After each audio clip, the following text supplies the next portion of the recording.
Oh,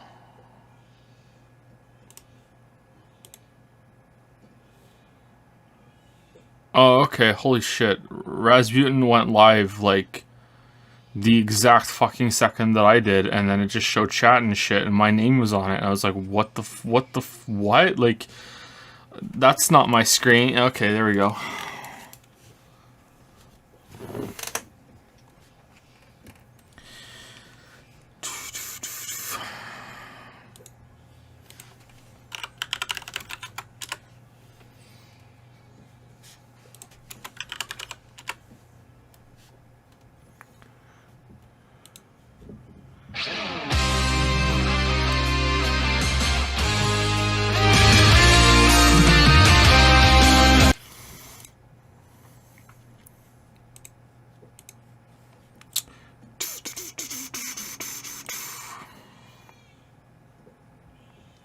We're here to kill chaos.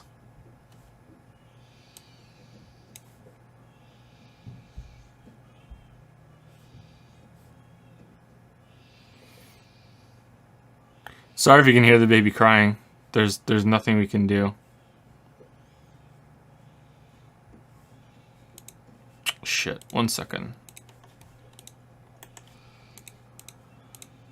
Alright, there it is.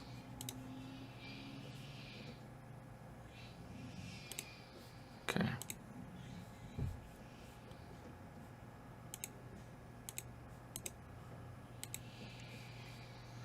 Woo!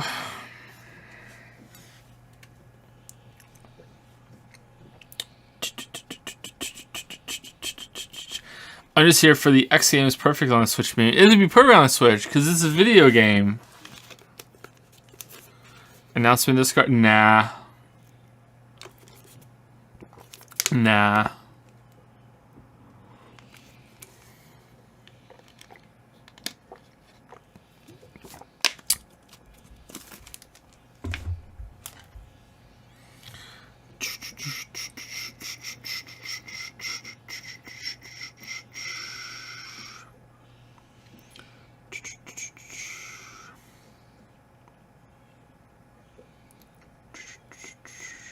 It's gonna be a boring conference, man.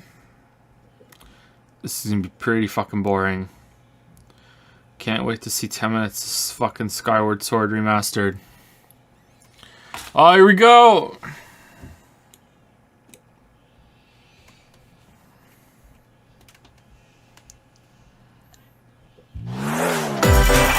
Oh my god, it's so loud. Alright, there we go. Hello everyone, I'm Shinya Takahashi, and I'll be your guide for today's Nintendo Direct. Hello, I'm Yoshiaki Koizumi, and I'll be your guide as well.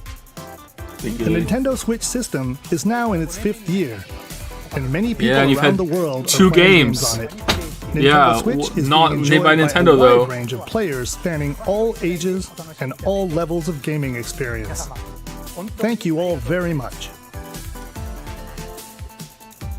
Stardew Valley machine. Offer a wide variety of games on the system, not just from Nintendo, but also from our many development and publishing partners. I hope that each of you watching this Nintendo Direct will be able to find a game that suits your personal taste. It's hitting yellow. Today, we have news on upcoming Nintendo Switch games, and we'll be focusing on a selection of games releasing this year. We hope you enjoy it. Okay, to begin, please take a look at this video. Oh! Alright, here we go. Oh, my screen's too far away. Oh my god, Ganon fucking died!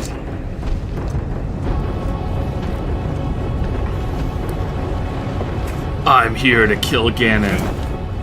Ganon. Get ready for the next battle. Wasn't he in it already?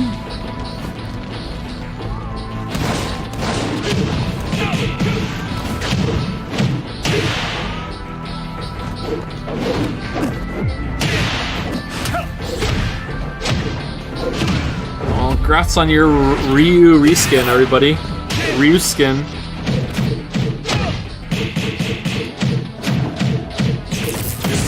When's Kiryu coming to Smash?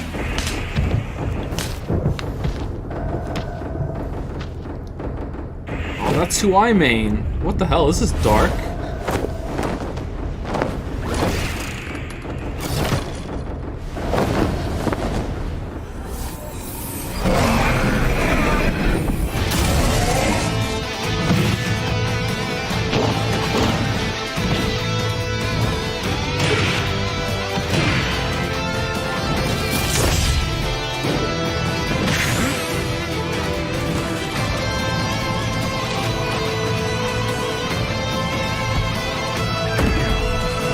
Wow, if this is what they're opening with, they must have a really good show ahead. Like, wow, they're starting the bar real high.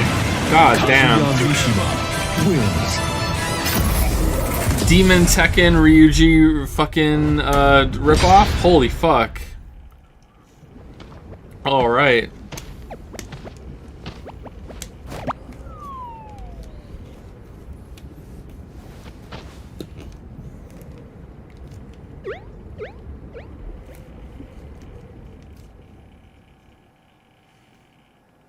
Hello, I'm Masahiro Sakurai from Sora Limited and the director of the Super Smash Bros. Ultimate game.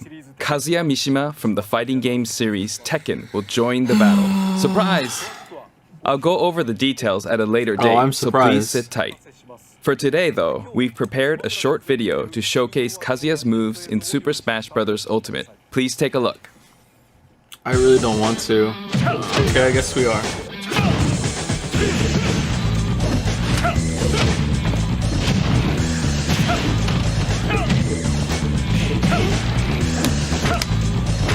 Why would they put fighting game characters in a game that isn't a fighting game, though? It's kind of weird, isn't it? Doesn't seem like a good fit to me.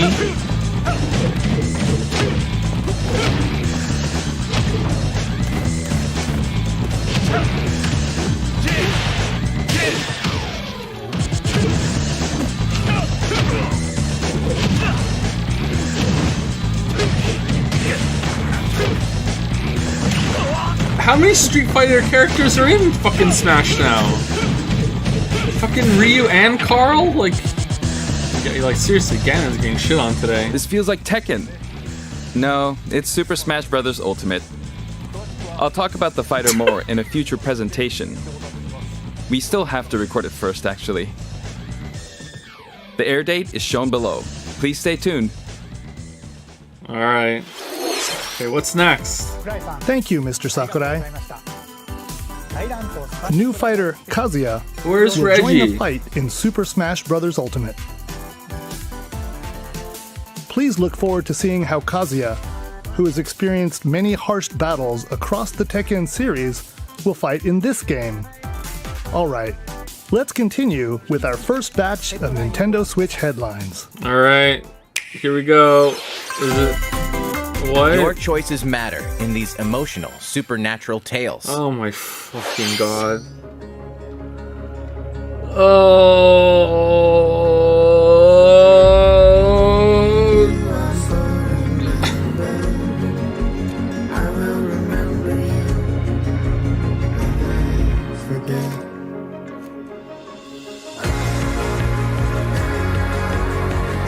Life is Strange, the anime series.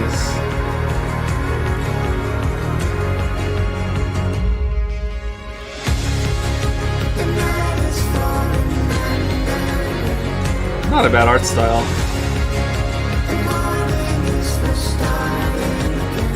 Oh, I was gonna say, is that how it has to look to run on the Switch? But no, it's here, okay. Game footage not found. Well, there you go. Alright.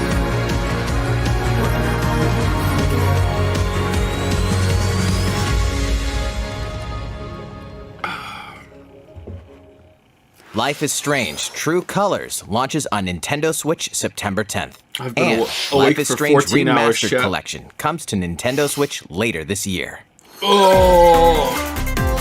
There's something for everyone on the Nintendo Switch system. Yeah, is there though?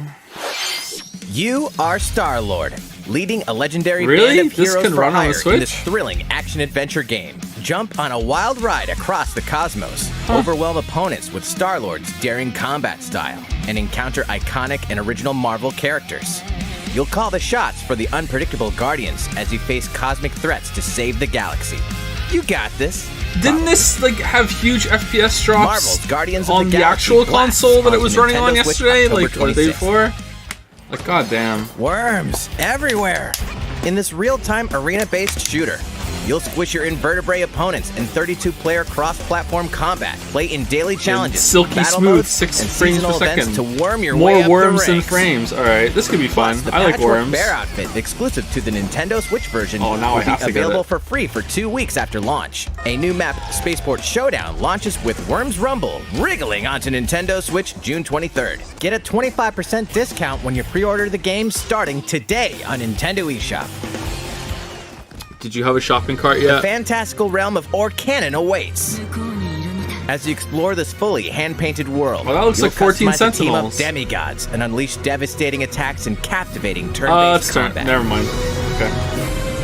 Astria Ascending launches on Nintendo Switch September 30th.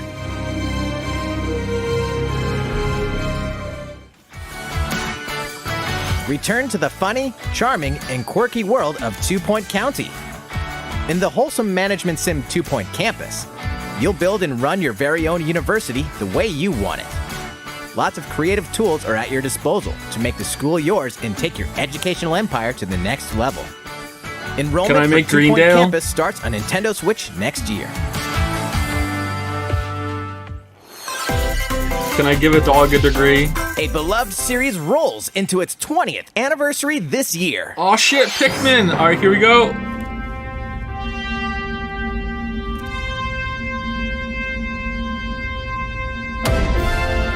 Oh. Oh, well, we all just got baited. Alright. Is it a new game, or is it just a shitty remaster collection port thing?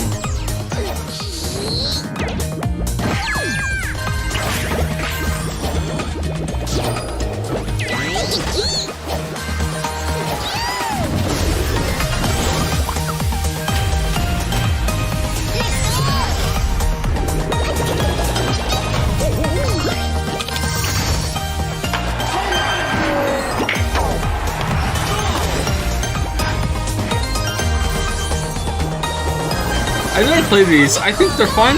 Like most people. Go Bananas wins Super Monkey Ball Banana Mania rolls onto Nintendo Switch October 5th. I'd like to try them. I hear they're good. It's so loud. It's a blast from parties past, and you're invited. Oh.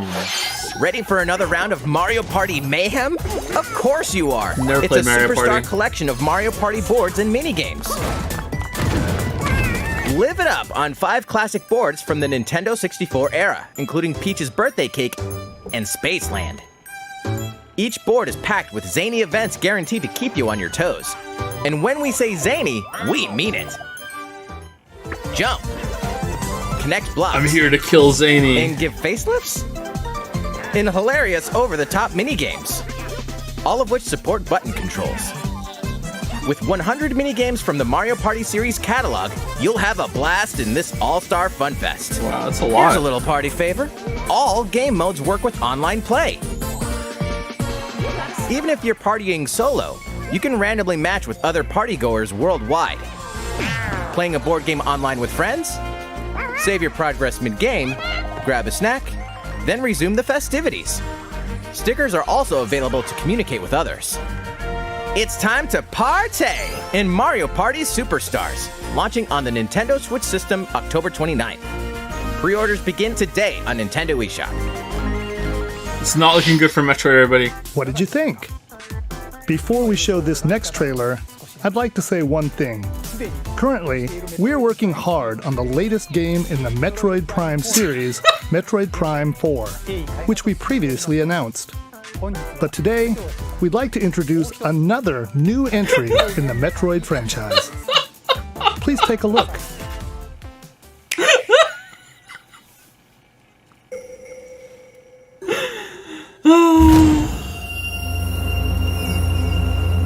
Metroid 5. Oh god, it's gonna be some stupid shit. Here we go. This is gonna be complete horseshit. It's Metroid Party or some shit like that. Here we go. The Tekken guy is gonna appear again.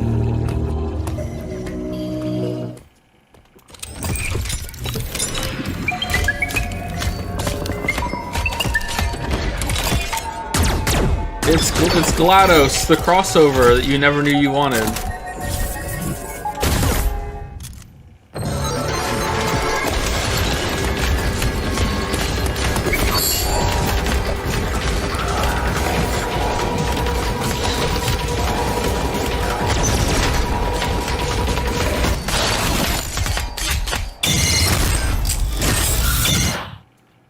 Oh, Samus died.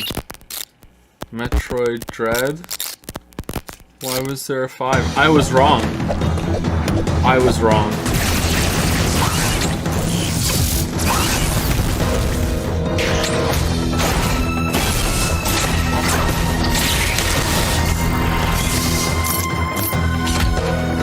Was the joke that they like fake announced Metroid 5 was out before 4 was finished? Just like they fake announced that 4 was in production before it was? This looks alright, I guess.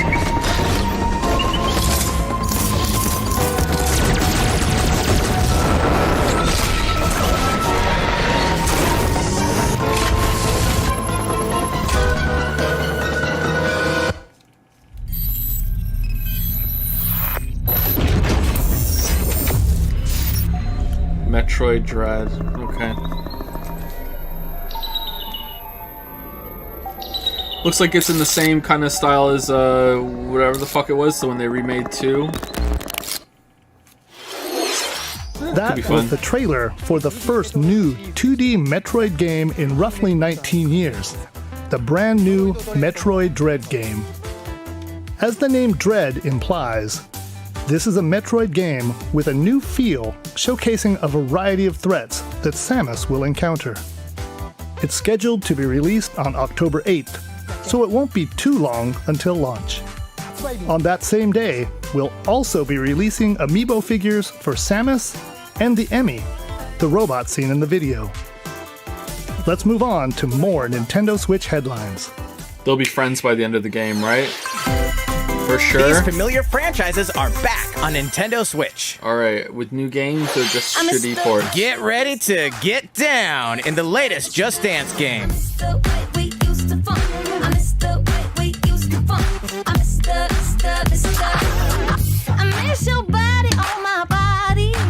Whoa, that's a bit risque for Nintendo.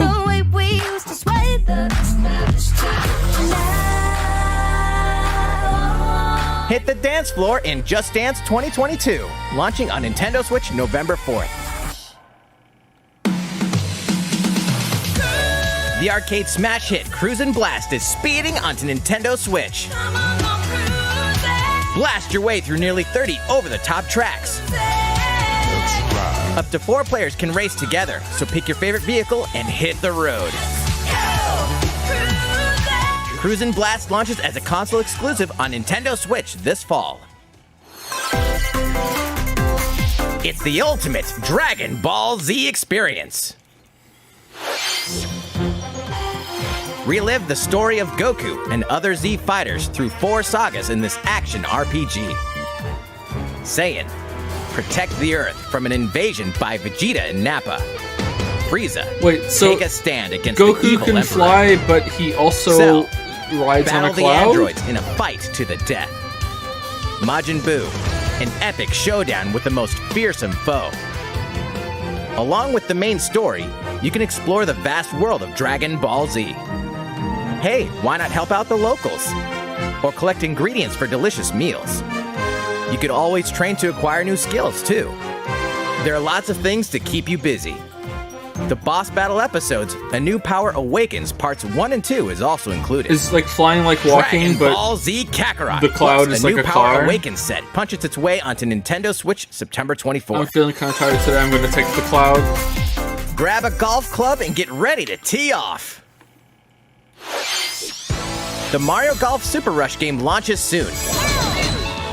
Here's a quick glimpse into each of the modes. I'm so fucking hyped for this. Standard I can't golf. wait. Take your time to read the wind and terrain on the greens. Oh my god, wind directions are in? I didn't think they'd do that again. Hit different types of shots and aim for under par. Nice birdie. Oh, birdie confirmed. Speed golf. What about Birdo? Smack your ball, then chase after it. Be the first to get your ball in the hole. Outpace your rivals with special dashes and special shots.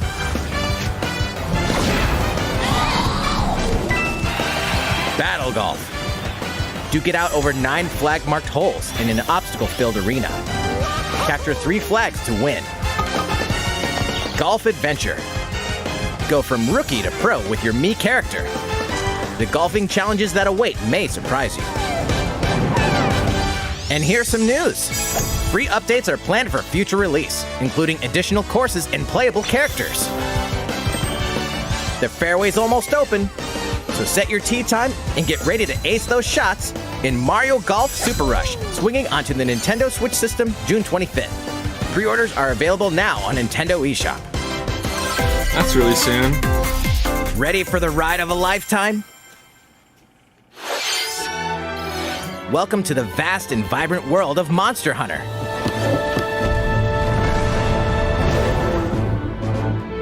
As a rider in this RPG adventure, you'll explore diverse landscapes by riding your Monstie, a monster companion.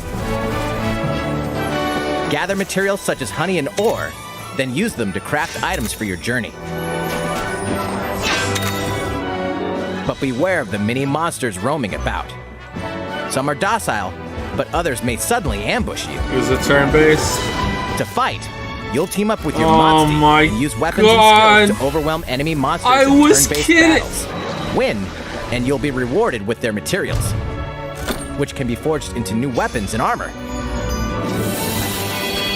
Hey, is that an egg? You might be able to hatch a new Monstie.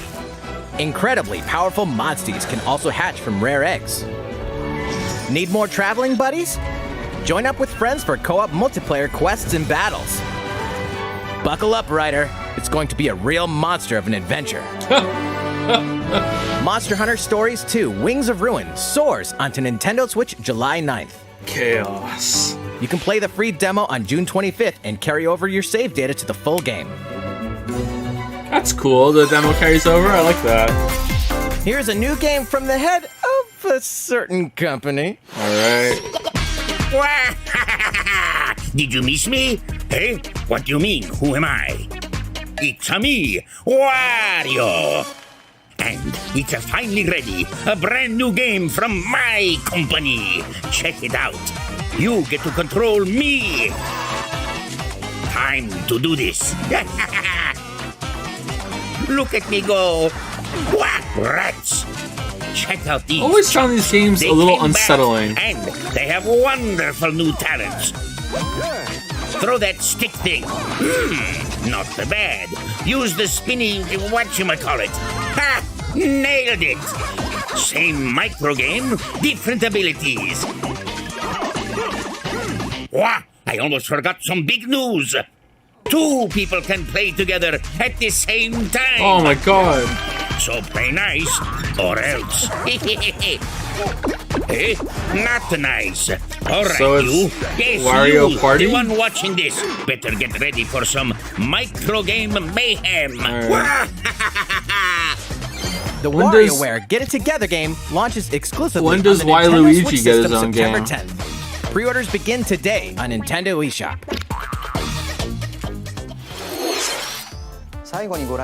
What you just saw was the trailer for WarioWare Get It Together. In the latest installment of this series, there are new microgames that let you control Wario and his friends.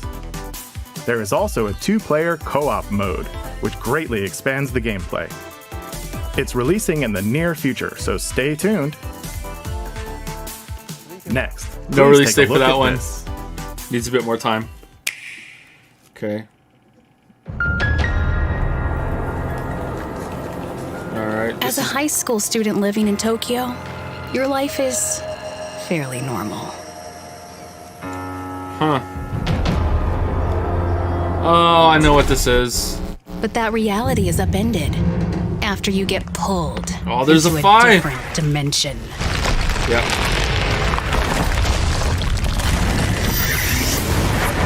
This is the Persona spin-off game, right?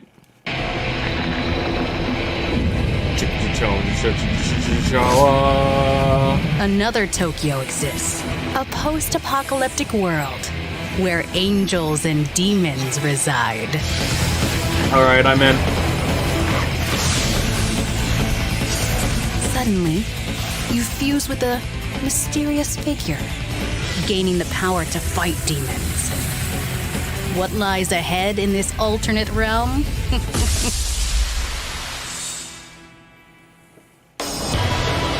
The world is now transformed into a sprawling, demon-infested wasteland. Is it Though turn-based? friendly demons do exist here, many are hostile and will attempt to destroy you. Harness your newfound powers to fight demons using a command-based system. Finding their weak point is key. By targeting it, the number of consecutive actions you can perform in a combo will increase. Though demons are formidable opponents. Oh, that's Persona You characters may in be it. able Oh, to that's recruit them nice. via negotiations. Oh, cool, nice. Which begin when you open I guess they're a trying to like conversation with cash them. in on the success of Persona series. I don't blame them really. That sounds pretty good to me. If a negotiation is successful, a demon will become a powerful ally. In some cases, by rejecting a demon's request, they may feel motivated and join you as an ally. Demons that do join will fight alongside you and grow stronger. Oh, look at the mess of that. Look how much shit is By on the fusing screen. demon allies, another demon can be created. Oh, they have fusions too? Oh, wow. I remember him. He's The from newly Persona fused 4. demon's innate abilities Nice. will vary, granting you a powerful ally. Really leaning Customized into the units the and Persona playstyle. audience, huh? Oh, I think it'll work. Challenge the many demons The world looks roaming cool. this post-apocalyptic world by harnessing the power of your own. What destiny will you choose? Shin Megami Tensei 5 will launch exclusively on Nintendo Switch November 12th. Do you think it has an OC? Pre-orders for the physical version begin June 21st. Because of OC Joe! That was the latest trailer for Shin Megami Tensei 5 from Atlas. This is the newest game in the series. Please look forward to future updates. Let's see a few more Nintendo Switch headlines. Alright. Celebrate 10 years of Danganronpa in despair.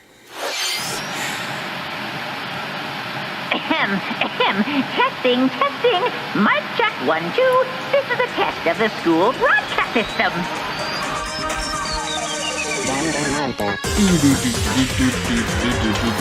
Three games in the deadly Danganronpa series there are it coming is. to Nintendo Switch. Yeah. I am this school. Monokuma, the self-proclaimed school headmaster, has trapped you and other high school students in a game of literal life and death.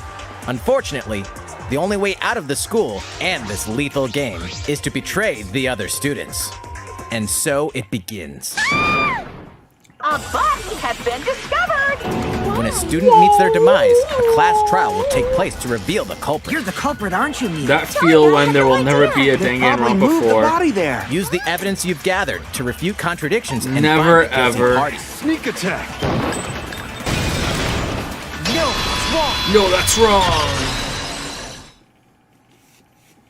Are you okay? Spoilers, man. Plus, the board game from Danganronpa V3 Killing Harmony has been expanded into a standalone game. Danganronpa S Ultimate Summer Camp.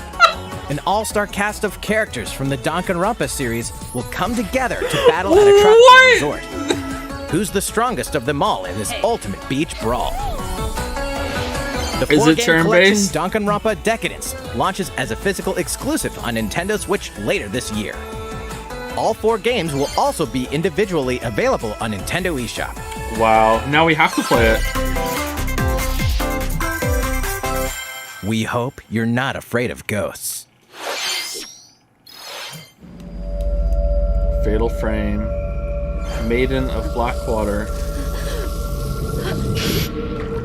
In this horror adventure game, you'll uncover the mysteries surrounding the ethereal but deadly Mount Hikami, believed to be at the center of many disappearances.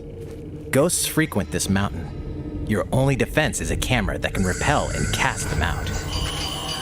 What is it with horror games and waifus? Face your fears as you explore a variety of unsettling locations. This spine-chilling story features various protagonists. Oh, that ghost letting has a you experience gun! the game from different perspectives. Is it New turn-based? costumes and photo modes are included in this version. Can you investigate Mount Hikami and stay alive? Fatal Frame, Maiden of Black Water, creeps onto Nintendo Switch this year. These Breath of the games Wild get and announced DLC yet? are This guy, coming Breath of the soon. Wild got announced Some like even today. 3 years ago. Your war is not over. Raise hell in the first campaign expansion for Doom Eternal, The Ancient Gods Part 1. Deeper and more challenging combat awaits as you eliminate Hell's newest threats in demon-infested ruins and rain-swept terrain. The fate of the cosmos is in your hands. Get slaying when this campaign expansion launches on Nintendo Switch later today. You know he pees in the Get suit? ramped up for 2 iconic skateboarding games fully remastered in HD. Skate to era-defining jams as the legendary Tony Hawk and a roster of new and returning pros. Take your sessions on the go with all the original game modes. And compete locally or online to show off your tricks against other skaters. Drop into Tony Hawk's Pro Skater 1 and 2, launching on Nintendo Switch June 25th. Pre-orders are available now on Nintendo eShop. Man, I love the first Tony Hawk games. Those were great. After 4,000 years, Sateki, the Witch Queen, has risen from the dead. Oh And no. only one group of heroes can stop her. The Strange Brigade. In this thrilling adventure, you'll blast through an army of mummified monstrosities while solving puzzles in booby-trapped dungeons. Go it alone or team up with other daring adventurers in local wireless co-op That and mummy online play. kissed my wife. Expect the unexpected when Strange Brigade launches on Nintendo Switch later today. Wow, okay. It's a new adventure of cosmic proportions. We did this Mario already. and his friends will team up with the Rabbids once again to restore order to the galaxy. Our heroes must stop a mysterious new evil from plunging the universe into chaos. Rabbid Rosalina joins them. Wait, is she bored already? Explore planets filled with quirky residents and even quirkier secrets. And in this fresh take on the tactical genre, our heroes can run freely around the battlefield, creating new strategic and chaotic possibilities. So aim for victory with a little help from your friends. Wait, Man, maybe I'm done with video games. Like, I don't know. well, one thing's certain. This is So gonna many be one conferences heck to of a see through. I'm galactic just like, I adventure. feel like I'm not the target audience for Mario anything plus Rabbids, anymore. Sparks of Hope. I think I'm launches just into done. Space Like, or fuck onto it, man. Nintendo Switch next year.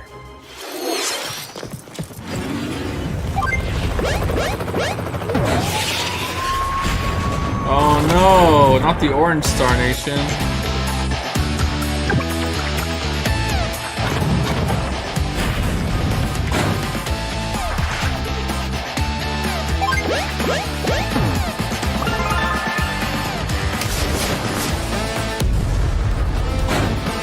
Is this Advance Wars or something?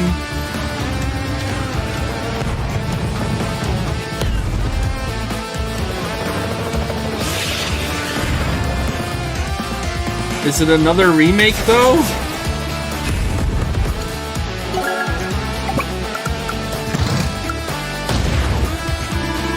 Thrilling stories, memorable characters, and vibrant gameplay are in store as you lead the commanding officers to victory.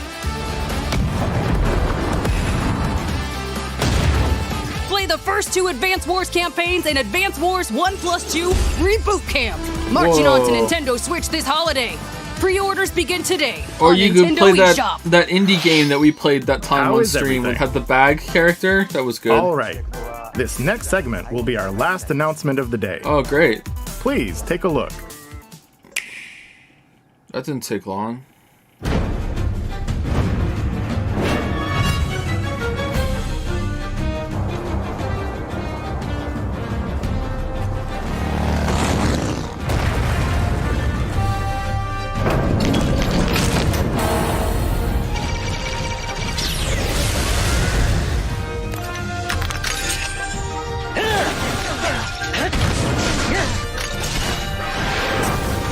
Oh, so Hyrule Warriors gets a fucking hook shot, but Breath of the Wild 1 didn't? Alright, Nintendo. Okay, cool. Yeah, alright. Does this game have dungeons as well?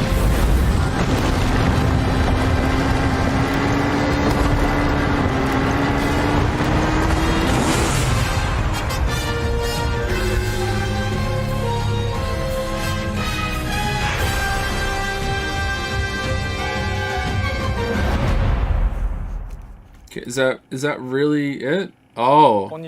Hello there. Here we go. I'm Eiji Aonuma, producer of the Legend of Zelda series. What you've just seen is a trailer for the first wave of DLC for the Hyrule Shit. Warriors Age of Calamity expansion pass from Koei Tecmo Games. It will follow Link and his allies through more battles that took place 100 years prior to the events of The Legend of Zelda Breath of the Wild. I hope you'll look forward to it. Here's some I have a gameplay. few more things to share with you all today. We'll begin with The Legend of Zelda Skyward Sword HD game, which launches next month. You'll immerse yourself in the role of Link by using 2 Joy-Con controllers for intuitive not motion for controls. $70 I will. Or No, by no. playing in handheld mode, wielding the sword via flicking the stick and button-only controls. This game depicts the oldest era in the Legend of Zelda series, the story of how it all began. What is the origin of the Master Sword? Why did a woman named Zelda become the legend for future generations? These will all be unraveled in this game. I haven't even played We hope Skyward you're Sword. looking forward to It's the the only Legend of 3D one I Zelda haven't played. Skyward Sword HD.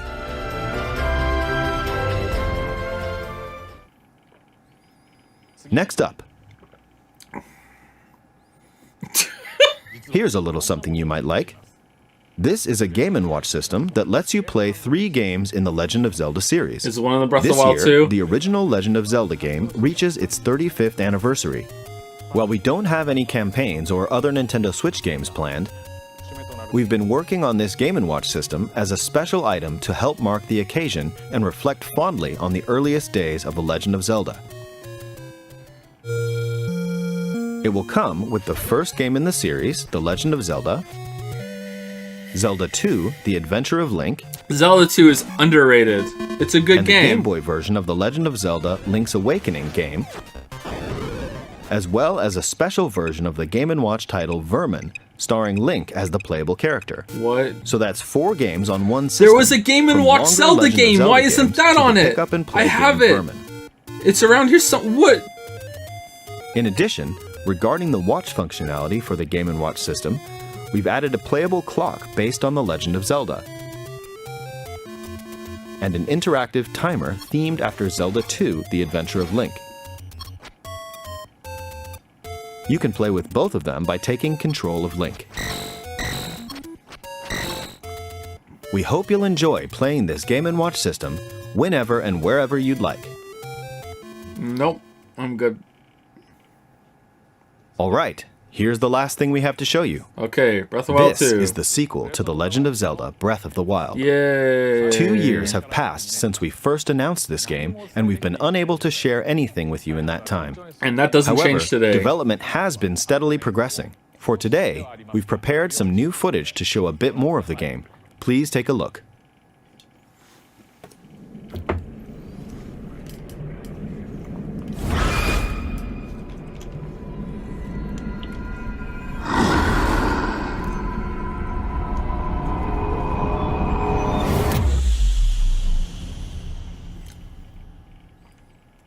Is that it?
So, what did you think? This time around, the setting for the adventure has been expanded to include the skies above Hyrule.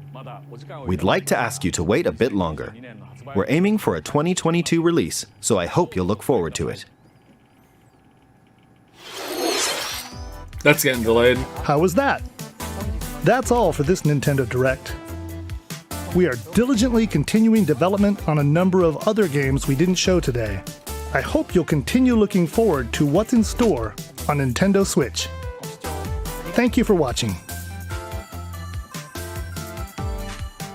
Alright, it looks pretty cool. It looked like there were different moves there. Some of them might just be context-based in the area that they are, but look, there was some sort of fire ability that Link had, and then there was like the magnet kind of shooting up kind of thing, and maybe something to do with time. I don't know. Yeah, like I'm in, obviously. Like, I love Breath of the Wild 1, so yeah.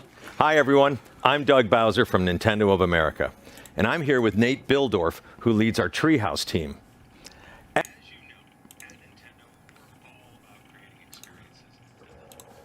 Okay.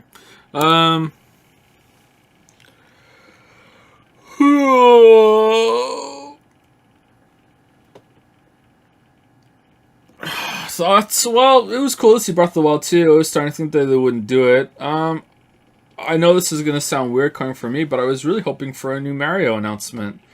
Or some sort of new IP that I could get on board with. But Nintendo spreads their shit out. Like, E3 isn't that big of a deal for Nintendo. But, like, I thought there might be a, like an Odyssey 2 sort of thing. This time we're actually going to make a game edition. But no. It just seems like...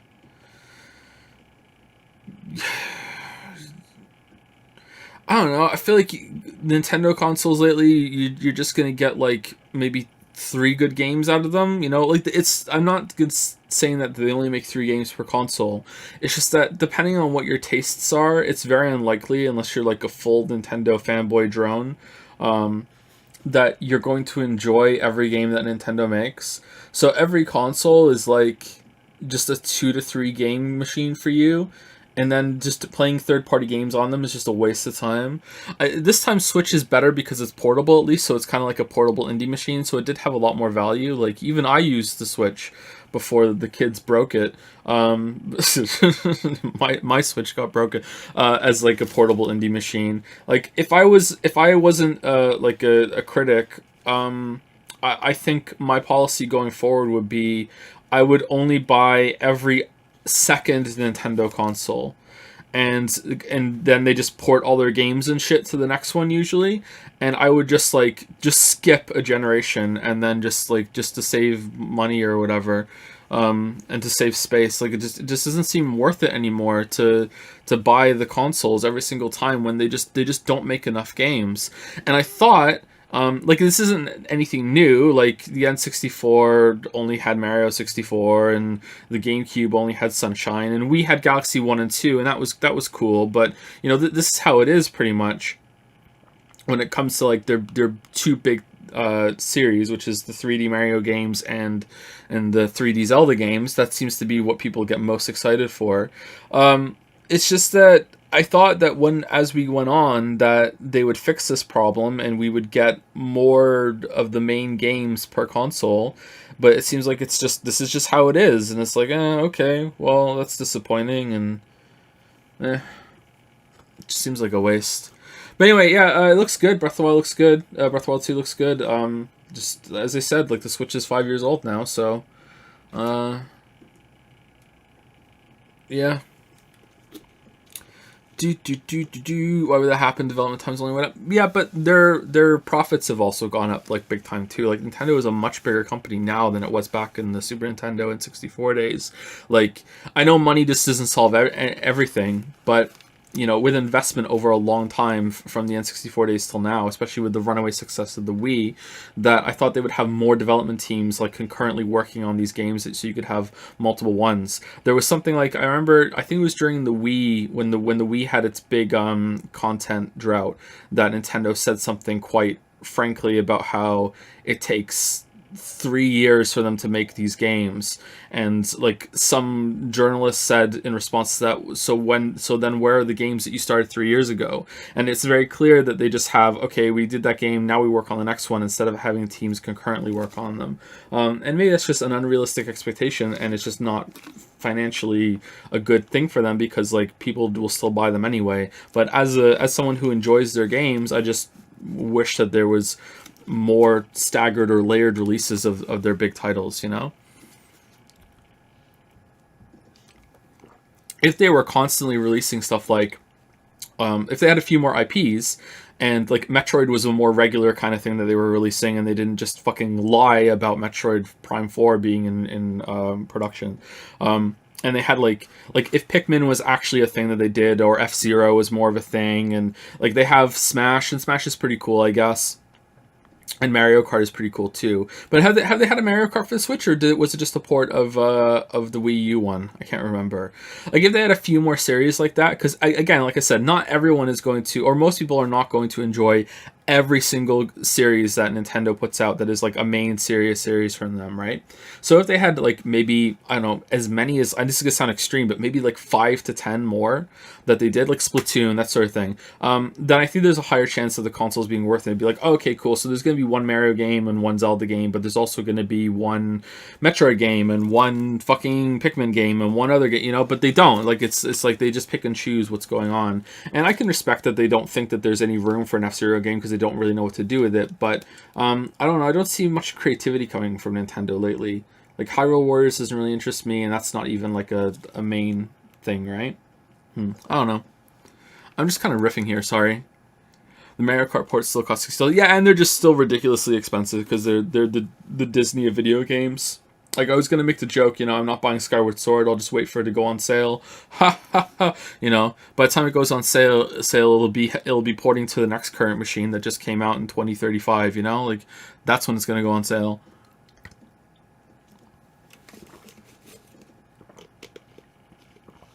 But Breath of the Wild was great, so I'll very much play the sequel. I hope that they can recapture some of the magic and they just add more onto Breath of the Wild. What game company do you think is the most promising next couple of years? I have no idea, sorry. I have no clue. I have no clue.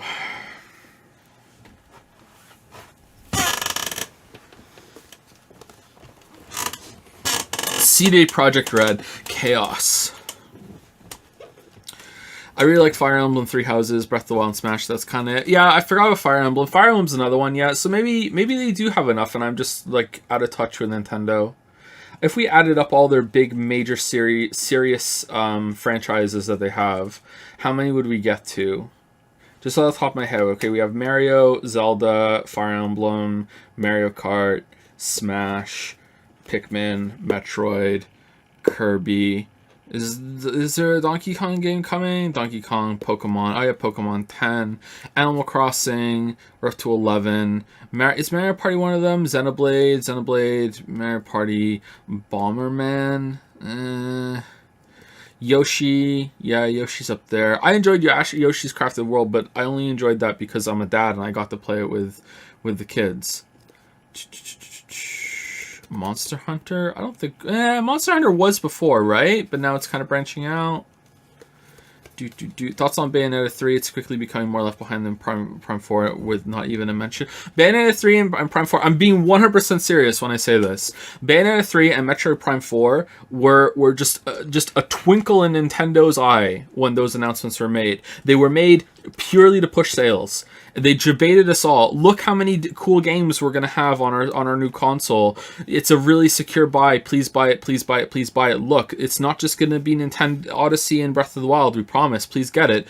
And then, lol. You know what I mean? Like seriously. Like I'm not even kidding. Like they really did that. That's something that they did. Now whether they thought that they could get it done in time, you know, like I'm very sympathetic to that, as you all know with the way I fucking make shit. But like, like that's irrelevant, you know. Like Nintendo isn't just like a YouTuber or a streamer. Like Nintendo is the biggest video game company there is, pretty much, you know what I mean? Like, at least the most well known. I don't know in terms of revenue where they're up there. I know that they're like insanely profitable when it comes to consoles and shit. Like they could like run a loss for 50 years and still be fine, can't they? Isn't it something like that? I don't know about financials. I should shut the fuck up. But like, I mean, like, what the hell? I can't believe they did that. Like,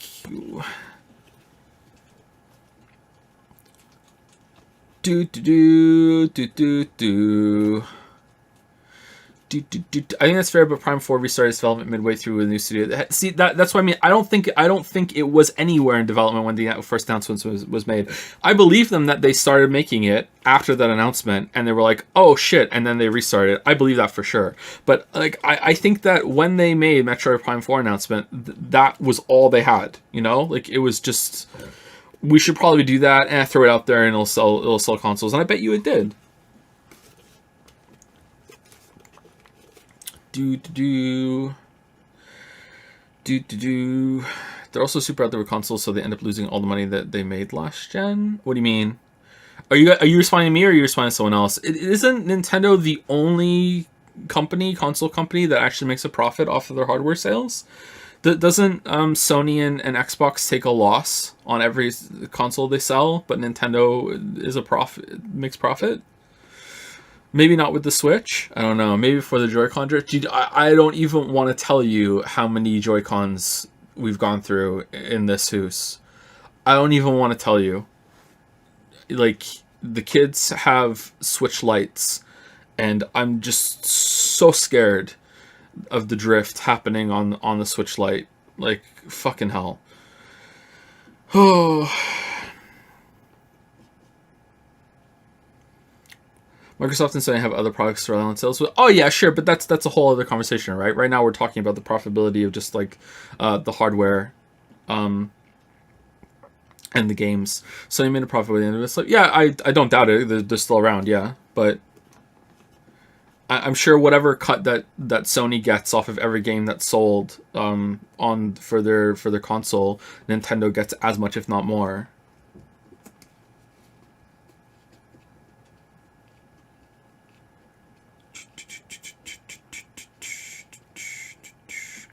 Dorfromantic is really good. You should check it out. I've seen the trailer of it. Yeah, it looks very relaxing. I'm not streaming Bandai Namco, and we're done, by the way. We're not streaming anymore in this. So we're just gonna shoot the shit for a little bit, and then we're out of here. We're not bothering with Bandai Namco. Sorry. Do you see that Outer Wilds is getting DLC? Yeah, I'm really curious what it's about. Was there any news about that for E3 or what? Have you tried Ring Fit? No, I'd like to. I'd like to try Ring Fit.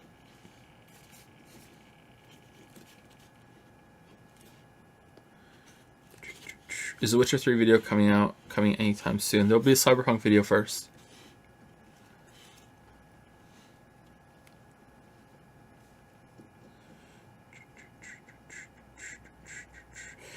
And Annapurna is doing their own thing on July 29th, so there might be Outer Worlds stuff then. Yeah, it seems likely, yeah. Nintendo disabled regional pricing in my country, making their games 23% more than any other AAA game. So standard pricing is $5,000, which Zelda used to cost around, and now Zelda Breath of the Wild now costs $6,700. Wow. Yeah, I feel like the global society needs to fix regional pricing and shit. Like, I don't know how. It's a very complicated issue. This isn't me saying, yeah, they should really fix that, and then just being smarmy about it. But they should really find a way to do it, even though it is a complicated issue, because this is really not fair.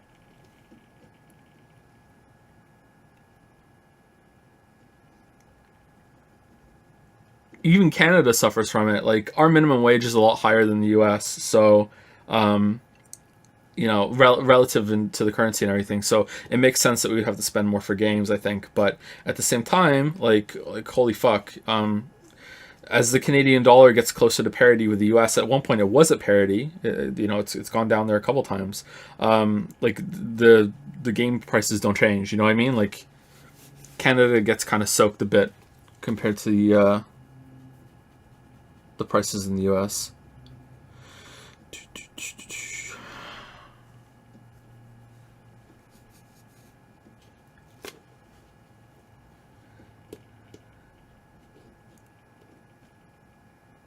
Why no Discord ping? So you wouldn't see it specifically. I don't know, I just didn't feel like it. Next stream when the videos are done.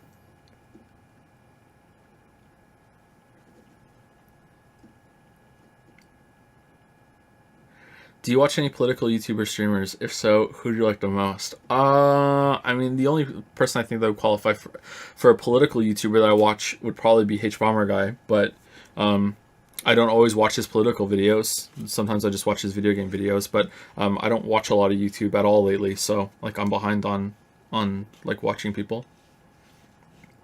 I've watched a bunch of Destiny streams on YouTube, but not for a while now. When I was collating the Fallout 76 glitch clips for the glitch video, for whatever reason, I started watching a lot of Destiny's VODs on YouTube while I was going through it. I would just listen to them. So that's the only one. So, and that was like 2 years ago. So it's been 2 years since I ever watched anything like that. Destiny is kind of cringe. Nose? N-O-Z? Like, okay, so my stance on talking about politics is that I'm an idiot and I don't understand anything about it, so I don't want to talk about it. I feel like politics is something, and this is in itself a bad take. You know, goes to show you how bad my stance is on politics, because even this is a shit take, and a bad policy. But hey, this is the one I'm going with. Is that you kind of really have to commit most of your entire life in order to understand politics, because it's just that complicated.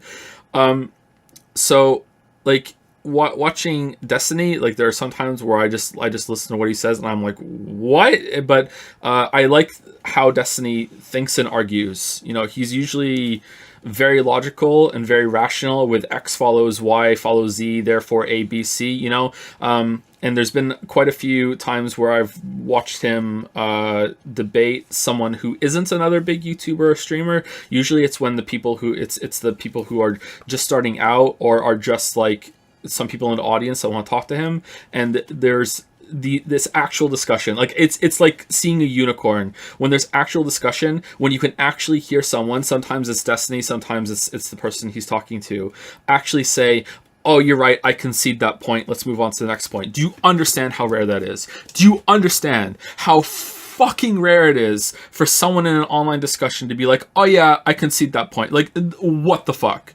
Like, so I really appreciate that there's a back and forth, and actual progress can be made.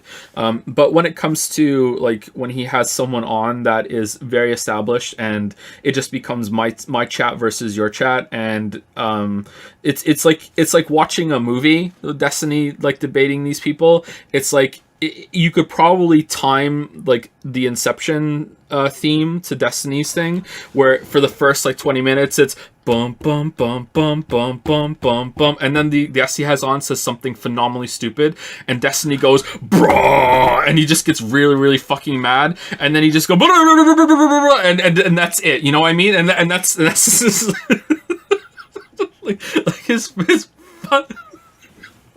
his fucking debates with established people have like a 3 fucking act structure, man. And then at the end, he's like, all right, thanks for coming on, see you, buddy. You know, that sort of thing. Yeah, but yeah, like, there have been times where Destiny said something and I've been like, I don't even know if I understand what he just said. Never mind agree with it or think it's yikes. But yeah, I found his conversations interesting. What games are you planning on the stream once you come back to streaming? 13 Sentinels, Wander Song, and probably Resident Evil 8 will be the first 3. Any interest in 40k? You want to give me $40,000? I have some interest in $40,000. No, I'm not really interested in Warhammer, sorry. I'm not really interested. How in One Piece going? How is One Piece going? I have no idea. They're on issue 1400, aren't they? Wait, I thought Joe was talking about game Destiny. No, I'm talking about the stripper Destiny. He has a stripper name. Yeah. Did you enjoy Sweet Home ending? I didn't watch the ending. I think I only watched the first 6 episodes of like 8 or 9, right? And then, you know, I just didn't have time for it. Like I said, like a couple streams ago, it took me like fucking 8 months to watch Mr. Robot. When return to regular streaming, when The Witcher 3 and Cyberpunk video is done, we'll be going to that. Do you like Hassan Abi? I don't really know anything about Hassan, so I can't answer that question. I have no idea. I think he was on one video that I saw Destiny on his collection, and man, why do I say this shit when it doesn't even matter? Like, I'm not even a part of this group. Why was it? I got kind of a grifter vibe from him, and that's it. Okay, that's it. That's all I'm gonna say. I got kind of a grifter vibe. That's it. Last book you've read? I don't even remember the last book I've read. It's been so long since I read a book, which is ridiculous. But yeah. Have you tried the Enderall mod for Skyrim? I have not, no.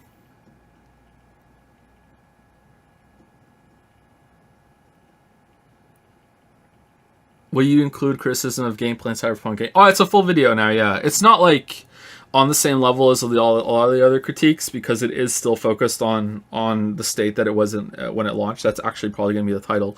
But yeah, there's going to be gameplay criticism. It's mostly a full video now. Who had the best press conference? Jeff. Probably out of the ones that were actually E3, like, I guess Microsoft. But I didn't really enjoy the Microsoft, but I guess Microsoft. Devolver for the entertainment value for sure. But in terms of games and traditional conference, I guess Microsoft. Dude, any chance of you playing the Chaos game when it comes out? Oh, for sure, yeah.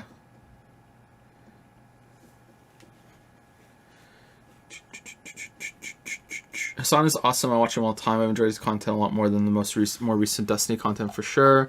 Has Destiny changed over the past 2 years? Hassan is also a leftist, which also more aligns with my beliefs than Destiny. Well, Destiny is a leftist too, unless things have really changed. Or do you mean he is a leftist, like Destiny is a leftist, but Hassan is a leftist that more aligns with you? Is that what this means? He's a liberal, not a leftist. They're the same picture. Which game would you like to replay if you had the time? Oh, I don't know.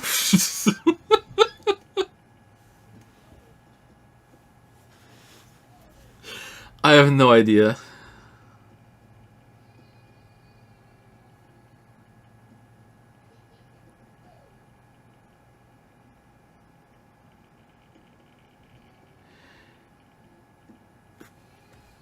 Sounds like you need to review the Disco Elysium political show. I do, yeah. I need to play more Disco Elysium.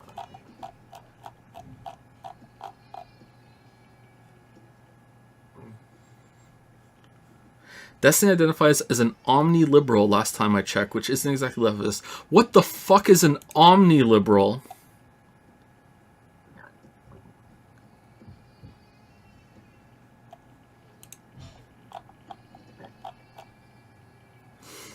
Do you have a time frame for the Cyberpunk video coming out? No, I don't.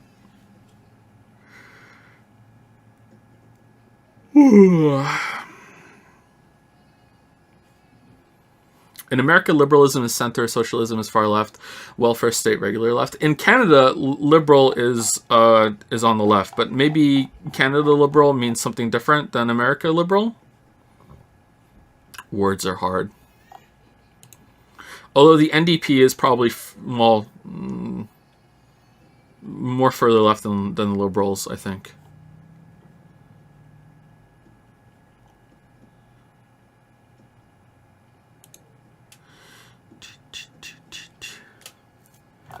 Liberals in America are on the left too. Apparently not.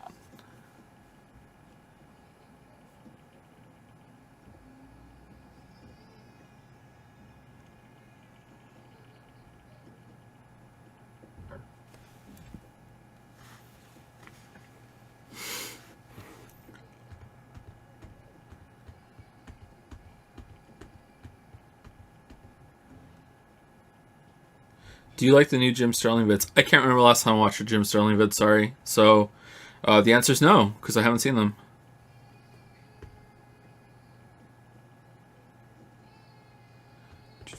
I admit it's highly debated where liberalism falls. Apparently not.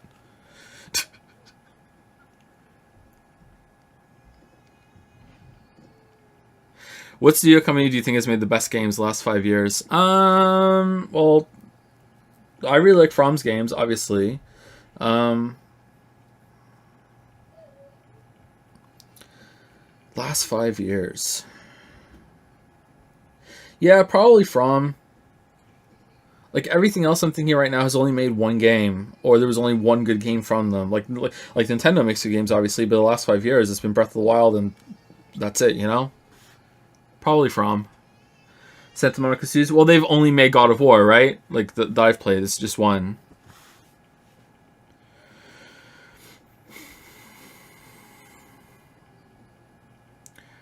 On the note of grifters, did you see the mythical event? It was more hilarious than the Devolver one, but they were being serious. I did not see the mythical event, no. The trailer, like the mythical is the show, right? We saw a trailer for mythical at one point, I think, if that's the right thing.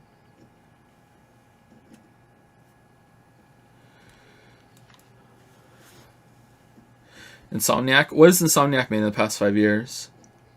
What's a game you can say you love that everyone else hates? Zelda 2. I love Zelda 2. Zelda 2 is a good game.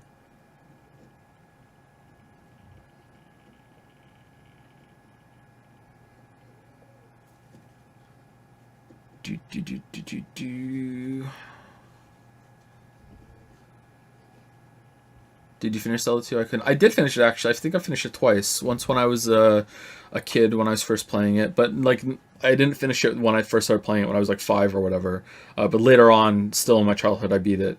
And I beat it again a few years ago.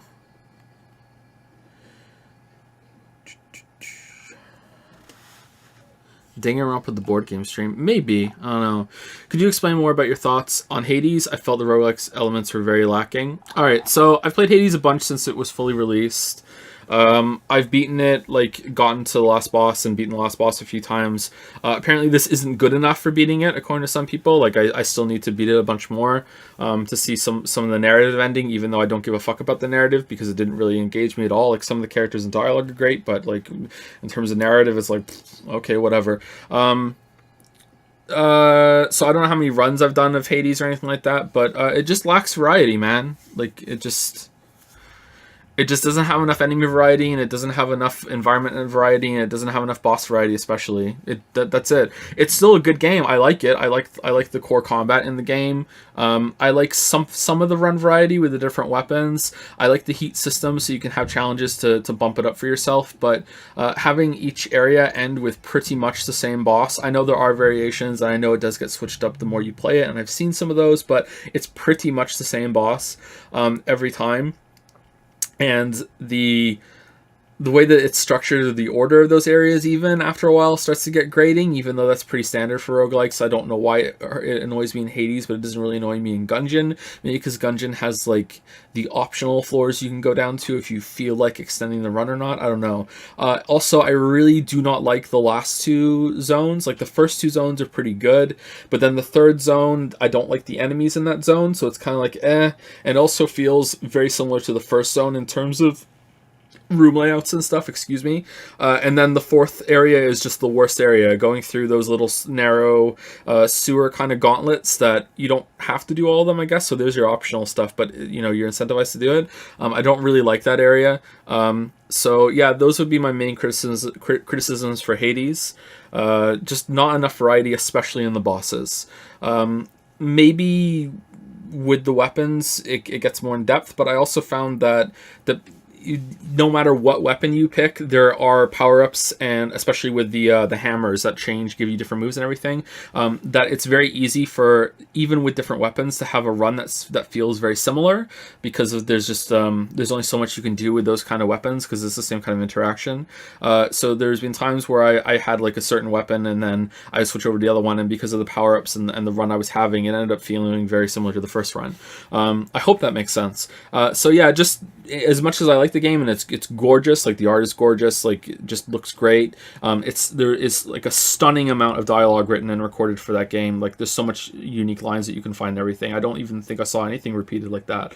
I just don't think it has enough variety to be like a godlike roguelike to me. Gungeon is still number one as far as I'm concerned. Have you played Curse of the Dead Gods? It plays like a cross between Tennis and Hades. I have played Curse of the Dead Gods, and that kind of has the same sort of problem. I don't know how many runs I've done with Curse of the Dead Gods. I think I only played it for about 4 hours, and I really like the feel of it. I think I prefer the feel of combat in Curse of the Dead Gods over Hades, actually. I think the way that Curse of the Dead Gods is a bit more methodical, and you have a bit more to do in terms of the parries and the dodge rolls and everything like that. It just doesn't have this. It just doesn't have enough variety again, and I don't really like the curse system and the light system. Like I appreciate what they tried to do, but I feel like it actually takes away from the game instead of adds to it. Maybe when you get to the end and you have everything unlocked, it's better or something. I don't know. It just the more I played it, the more I was like, I don't really feel like this is a good inclusion. But in terms of game feel and everything, it's pretty good. I would say that the boss variety in Curse of the Gods is better, but it doesn't have enough enemy variety. I felt that I was just seeing the same enemies over and over and over again. And even if in the 3 different paths that you can follow, it was just kind of like, like there's just so many rooms of the same thing. Why do you think Disco Elysium is so good at what it is? Because it actually has good writing. Most video games have absolute shit writing. Like Disco Elysium feels like a writer was in charge, and it was a good writer too. There are lots of times when you read a book where you can almost get a sense that the writer stumbled upon some happy accident of how things fell together, or there was a really cool phrase or like an inside joke that's built within the book. You know what I mean? Like it refers to itself something that happened before. Like ideas and themes come back around and loop into each other. And video games don't usually have that, or if they do have it, it seems very like sterilized, planned, and forced. Whereas Disco Elysium, it just flows so well. Everything's just like smooth, and it just feels like the first game that was ever written by an actual writer that had like full say over the project. And I don't think that is what all games should be. The opposite, in fact. I prefer games for gameplay over writing, but I still really enjoy narratives, and seeing a game do that and still feel like a game, like you wander around, doesn't have like in-depth gameplay or anything, but it's still enough with branching choices and shit. I really enjoy Disco Elysium for that. Also has one of the best emotional sucker punches in I don't even want to say gaming, just ever. Just it has one of the best emotional sucker punches I've ever experienced in anything, really. It really, really got to me. I still think about Disco Elysium a lot. And I can't believe we got it in the same year as Outer Wilds, which also is the same thing. Like, I still think about Outer Wilds. How do you understand the word overrated? Every time I read it, it feels like the meaning people like it too much. I go back and forth on overrated. Sometimes I think overrated is a really bad word and we shouldn't use it anymore, because it implies that there's this like objective rating that we can have on something, and it's just, this is actually worse than everyone thinks it is, and they just don't realize it, because that's what it implies. But at the same time, like, sometimes I feel like it does have some worthwhile like punch to it. Like, I know it might be a bit crass coming from me, but like Odyssey is probably the best example, because I feel like if someone thinks that Odyssey is the best Mario game ever, that they just haven't played the other ones. You know what I mean? Like, I remember after Odyssey came out and we streamed it, and then we went back and we streamed Galaxy 1 and 2 for a little bit, and there were people in the chat that were like, oh, holy fuck, you know what I mean? Like, and I think that's where overrated can come in and be a good term. You'd be like, yeah, like, this is overrated because people just don't know about this other shit, you know? Like, let's say if you played Last of Us 2 and you were really, really impressed by the fact that you can move around the environments quite freely and you can go prone. Oh my god, you can go prone. And you just have never played another game like that, and you don't realize that, there's a bunch of other games that were doing this like fucking 15 years ago. You know what I mean? Like, then I think maybe overrated is applicable there and actually makes sense. Sorry if you can hear the baby crying. So I feel like there is sometimes where it's an appropriate term to use, but other days I feel like we should just drop it completely because it just has a bad connotation to it and a bad implication. It sometimes feels like when a game gets really popular, people won't acknowledge its the faults. Yeah, like, it happens a lot with games where people, like, a community ahead of time decides that they're really, really going to like it. It happened a little bit with Biomutant, where Reddit just decided that Biomutant was their darling, and then it came out, and there was kind of like a schism on Reddit of, like, half the community was like, oh, okay, I believe the reviews, this game is kind of garbage. And then there was another half of people that just went onto the subreddit and just became just the most insufferable pricks about the game. This is the most fun I've had in 12 years. I'm 55 and I've been playing games my whole adult life, and there's never been an RPG that has hooked me this, but you know what I mean? Like, the game isn't trash and it's not garbage, but it also isn't this, like, life fucking defining moment that a lot of people are like that, right? Witcher 3 is also like that too. Yeah, someone just said that in chat. Although I'd be curious to see what people think about that now after Cyberpunk.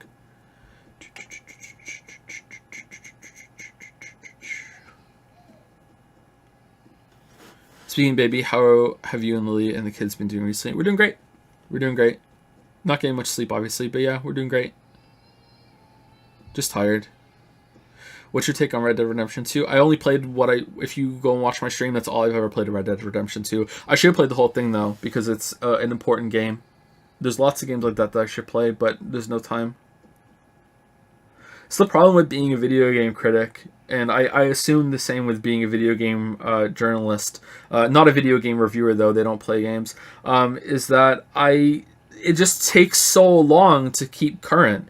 If you're a movie critic, and even to some extent a book critic, although there's so many books that you'd have to be like no one is just a book critic, they're like a genre critic of and even then it would be hard. But like, if you're a movie critic, like, the longest movie that you're gonna watch, you know, usually is about 2 hours. Occasionally there's gonna be a 2.5, 3 hour, 3.5 hour movie, but that's like super fucking rare. And then you can just bitch incessantly about it and say, this movie was an hour long. I'm not gonna tell you where you should cut it, but I'm just gonna say it was an hour long. But if you're a game critic, you play games, like, holy fuck, man, like, some games take 50 hours to beat. Like, you can watch 25 movies in that time, you know? Like fucking hell, like, it's so hard. So maybe, like, game critic is a bad thing to be. Maybe you should just be, like, a genre critic, like with books. But I feel like genres in video games are very fluid, and there's a lot of sharing of ideas between each genre, so it's hard to know for sure. Like, if you play a lot of RPGs and suddenly you're playing Cyberpunk, then a lot of open world games are now relevant to you, and even games that you might not have played, like GTA, is now very relevant. Red Dead Redemption 2 is now relevant too, you know what I mean? Like, going from Witcher 1 and 2 into, like, this big open world Witcher 3 and also Cyberpunk, is, you know, there's a lot of crossover there. So it can be very frustrating, like, just how much time you might have to spend playing games. And I don't do it enough. Like, I don't play enough games, and my whole life is games pretty much, and I'm still behind. Have you tried It Takes Two? I have not, no. Do you ever feel that recent games are way too long and focus way too much on quantity over quality? To some extent, yeah. I think so. Yeah. Especially the open world games. Take on Persona 5 Dancing? I haven't played it, sorry. Thought on Unreal Engine 5? I don't really have any thoughts about it, sorry. What's the worst thing they could add to Breath of the Wild 2? Fuck, man. What's something really bad from the last games? From previous Zelda games? I don't know. Probably something from Skyward Sword, I guess. No one likes Skyward Sword. I haven't played Skyward Sword, though. Stupid tutorials? Lots and lots of tutorials. A story! There you go. Too much fucking story shit. There you go. That's what I'm doing. Motion control. Yeah, motion controls. Yeah. Which game are you most looking forward to from E3? Elden Ring and then Breath of the Wild 2, I guess. Yeah.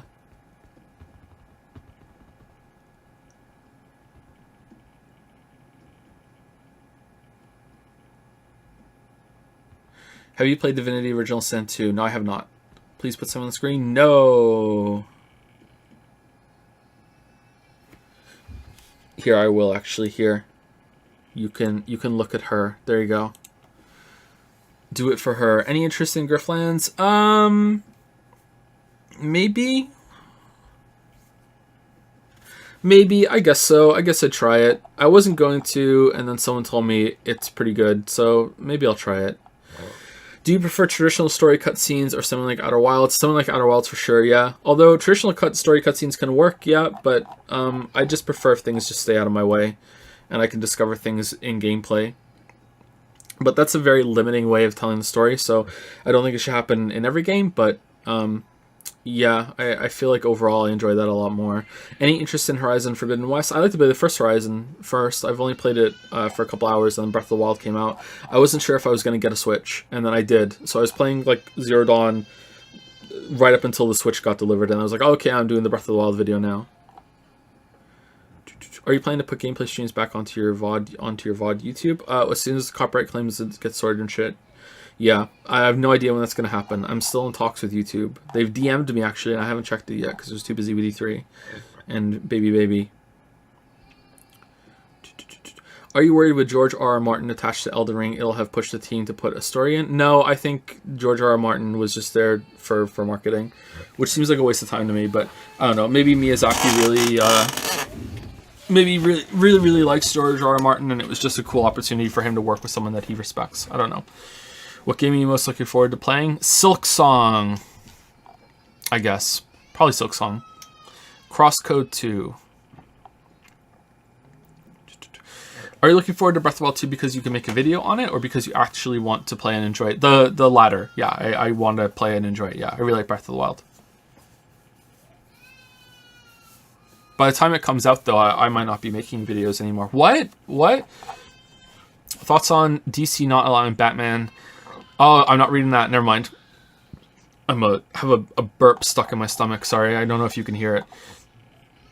If you had a truck, what would you put in it? Another smaller truck. Are you going to play the Zero Escape games on stream? I think so, yeah.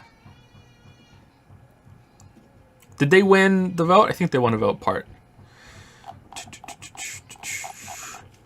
Ever heard of Kentucky Route Zero talking about games with great writing? Yeah, I hear that's pretty good. Didn't it not end well, though? I thought the last episode didn't end well. Or someone... Maybe it's not... Maybe I'm thinking of something else. She's very upset.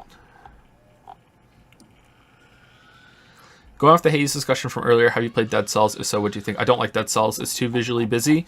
It's very hard to keep track of everything that's going on, especially when you get so many different moves. Like you have your main weapon, and then like a spell, and then like a bomb shit, and you just go into a room and you just hit them all at the same time, and then the enemy attacks too, and you just can't even see anything that's going on. You know, like that's fine if you like that kind of gameplay, but like when I was playing, I was like, just too much shit. You know. But the dodge rolling and getting through the areas pretty quickly felt pretty good, and it looks great. But in terms of a gameplay experience, I was like, I'd rather be playing something else. What are your thoughts about the Last of Us? The Last of Us 2 game, that second one? Just go watch Nikki Jakey's video, and that's pretty much like 95% what I think. I don't think there's a single thing in that video I disagree with.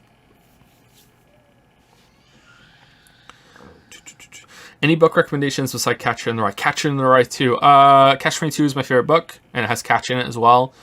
So I would start with that one. Great Expectations is pretty good. Charles Dickens is underrated. If you want something newer, I always recommend Gone Girl. Gone Girl's very, very good. The movie's good too. What's the best book I read recently? I actually read something else by Gillian Flynn recently. I read Dark Places. That was alright. Wasn't as good as Gone Girl. It came out first, though. Sapiens is really good for nonfiction, if you want a nonfiction book. Usually I say the same things. Do you still hate Mandel? Or hate him? He's just the worst guy. I hate him. Are you going to replay Last of Us 2? For the video? Yeah. I didn't record my playthrough, so yeah, I have to replay it. Have you read House of Leaves? I have read House of Leaves. It was interesting. A bit too much porn in it. And I mean that literally. There's literal porn in House of Leaves. It's very distracting. I don't really understand what the point of that was. I thought maybe it was because it's to show off the characters' like delusions, maybe, I don't know. But there's a lot of porn in House of Leaves. House of Leaves has a dual narrative structure where it has a scene of the main character has found a book. I think the book is called House of Leaves, isn't it? He has found a book in a basement or something that he's renting out, and his project, he's obsessed with it, is him piecing together the book and rewriting it and presenting it, which is what you're reading. And as you're reading the book, it's been a long time since I read this, so sorry if I get anything wrong. As you're reading what he has put together, he has like notations and stuff. So you'll turn a page and half the page will just be like this huge indented thing that's in like sectioned off, and you'll have like note and you can read that. It's like another story within a story, and there's a lot of creative uses of placement of words and letters on the page. And so there's like, say there's a chapter of the story about the house. It's called House of Leaves. It's about a house. And the hook of the story about the house is that this family moves into a house and they're trying to do renovations, I think. And one day they get someone in, they get a contractor in, and they measure the inside of the living room, and the inside of the living room is bigger than the outside of the living room. So they initially think that there's something wrong with the perspective or the tape measure that they're doing. This can't happen. Like, how is the inside of the living room bigger than the outside wall of the living room, the outside of the house? So that's the hook. Is like what's. I won't say anything else other than that. But that's the investigation that happens. House of Leaves. It's pretty cool. So that's the story, and it's told through an unreliable narrator, because the author that is putting it together has found this paper trail about the house. And so there's a chapter about the mystery about the house, and then after that it switches over to like this chapter or an introduction. It goes on for quite a while about the main character just fucking women, just in graphic detail. Here's some woman that I fucked, and I'm just gonna describe the sex for pages and pages, and then now we're back to the house mystery. You know what I mean? It's like the fucking Jack Sparrow Lonely Island song, where it's now back to the good part, and you have to decide which is the good part, I guess. So yeah, like I wouldn't even say it's hot. It's just kind of uncomfortable, and maybe you're meant to be uncomfortable. You're supposed to be like what the hell even is this? So yeah. What book is this? It's House of Leaves. House of Leaves is the book. And it's pretty cool. Anytime the book says house, it's in purple. Like, it's a color print. Apart from that, like, it's black and white, but then, house is always in purple. It's pretty cool. Yeah, it's an interesting book. I recommend it, actually. I remember one part of it spooked me. I don't know why. I can't remember which part it was now, but there was one part of it I was kind of like, oh, I'm kind of a little uncomfortable right now. And I don't remember it ending all that well, though. But it's been a long time since I've read it. So this is just me noticing. How come your desktop page doesn't have any icons? It's so clean. That's because it's my it's the second monitor, and I don't have any icons on it. I don't really use the second monitor. I unplug it usually because my recording software doesn't like having the two on at the same time. And there have been a couple of sessions where I've recorded gameplay for a video, and I'm like, all right, time to review that. And I go over and it's recorded the second screen for 2 hours, and I just like get so upset. Yep. Please burp before you continue talking. I can't. It's just stuck, man. Like, I can't. It's stuck. I'm sorry you can hear it, but it's stuck. It's not coming. Have you watched Lake Mungo? I don't even know what that is. Thoughts on fighting games, Guilty Gear Strive in particular? I don't really have much thoughts on fighting games, sorry. And I haven't played Strive. Alright, hold on. Let me mute the microphone and then force it out.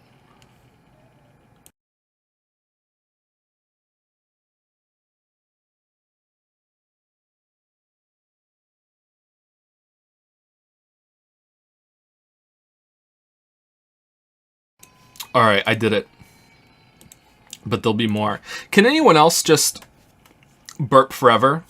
Like, I can make myself burp. Can anyone else? And I could do it forever. Like, I can just sit here and I could just make myself burp endlessly. Can anyone else do that? Is it actually, like, a proper burp? Or is it just, like, air trapped in your throat that you're just doing it over and over again? It's gotta be that, right?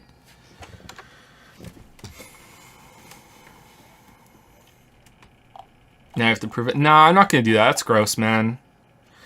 Have you considered reading Berserk? No, I'm good, thanks.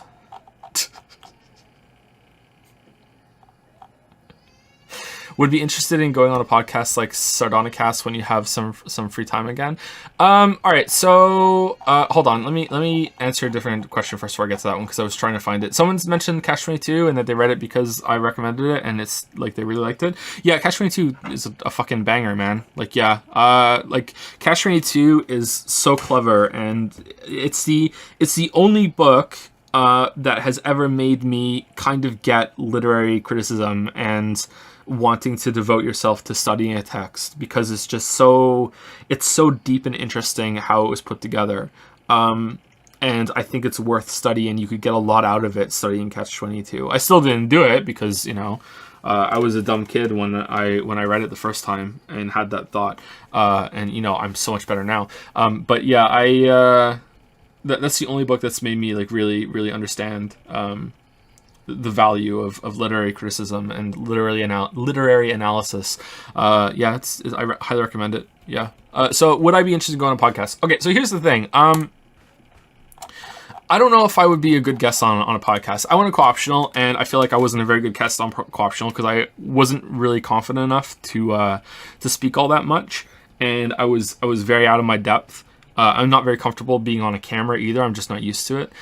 So like even among people that I've spoken to semi-regularly in the past, like if I was to go on a podcast with Avery and Mandy, right, Mandalore, I don't really speak to them much anymore because just we're all so busy, and I don't know even with them that I have like a rapport with. I don't even know if with them I would be a good guest, you know. I'm okay by myself and riffing off chat and everything, but when it comes to other people like and they're talking, I would probably end up being more of a listener than a talker. That's just kind of how I am. I don't know why. I don't know, maybe I just don't talk to enough people. Like I'm pretty isolated here. Like Lily is the only person I really talk to. So I don't know. Like, yeah, I don't think I would be a very good guest on any podcast. I'd like to try, sure. But like I've done a couple interviews and I like that because it's just like, hey, I'm going to ask you a question. Now you can answer it. But when it comes to taking part of a conversation and everything, I don't know. I think I would be more of someone that tries to enable the conversation rather than taking a big part of it and listening, you know, more passive than active. But when I'm on myself, you know, like I would, like I have to fill the silence, so I'm fine with that. But if there's other people, I'd be like, oh, am I talking over someone right now? Oh, am I being rude right now because I'm talking too much? Or, oh, is that point worth, you know, interrupting them for? Or, you know, like maybe they're not enjoying this conversation. So just more social anxiety, that sort of thing. I don't know. Have you ever watched Tim Rogers' game reviews? No, I haven't. If you had the chance, would you ever write more books again? I have your current books on the backlog. I'm looking forward to reading them. Yeah, I would love to write more books. I have 2 series that I need to finish. Yeah, I would love to get back to that one day.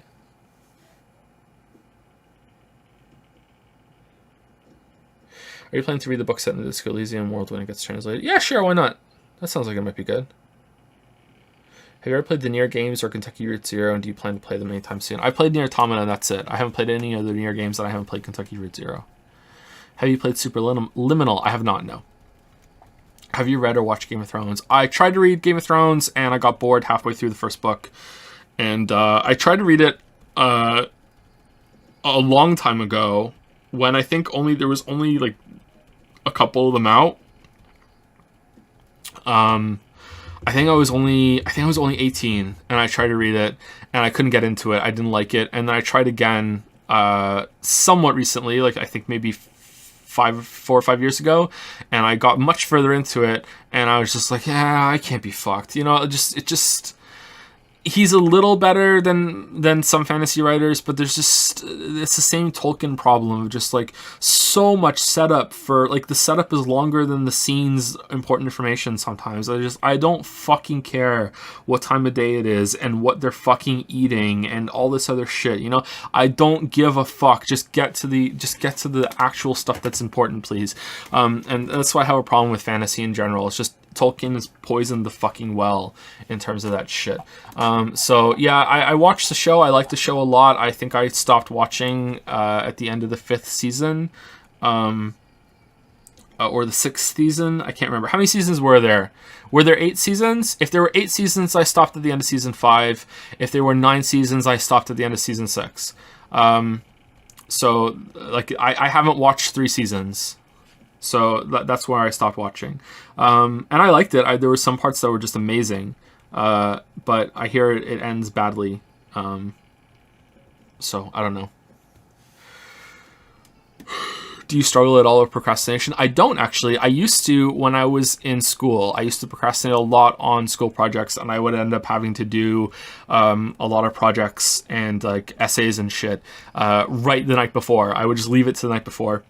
And then I would just cram, and I would just like pull an all-nighter, and I would just rush and do the whole thing all at the end, which I hear is fairly common actually. But I don't have any procrastination at all when it comes to what I do now. I think it would still qualify as procrastination when it comes to answering like emails and stuff though, or is that just avoidance? I don't know.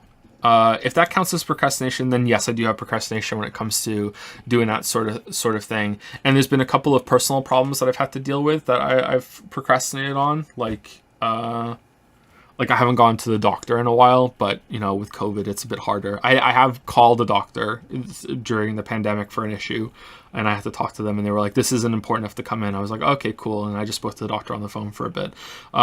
So I think with some personal stuff, I can procrastinate, and with some interactions like emails and stuff, I can procrastinate, but that's it.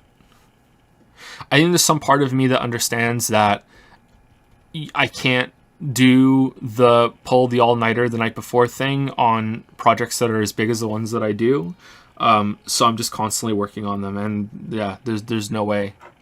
Maybe there was something about the way I made the first couple of videos that was teaching me like, oh shit. But like, I think maybe with some stream stuff, maybe I procrastinate. Now I'm thinking about it. Like when I have to like set something up, I usually do it too late. Like, and then I'm rushing before the stream, or stuff with Discord and stuff like that. So yeah, I think maybe I still have some problems with that when it comes to the social and streaming side.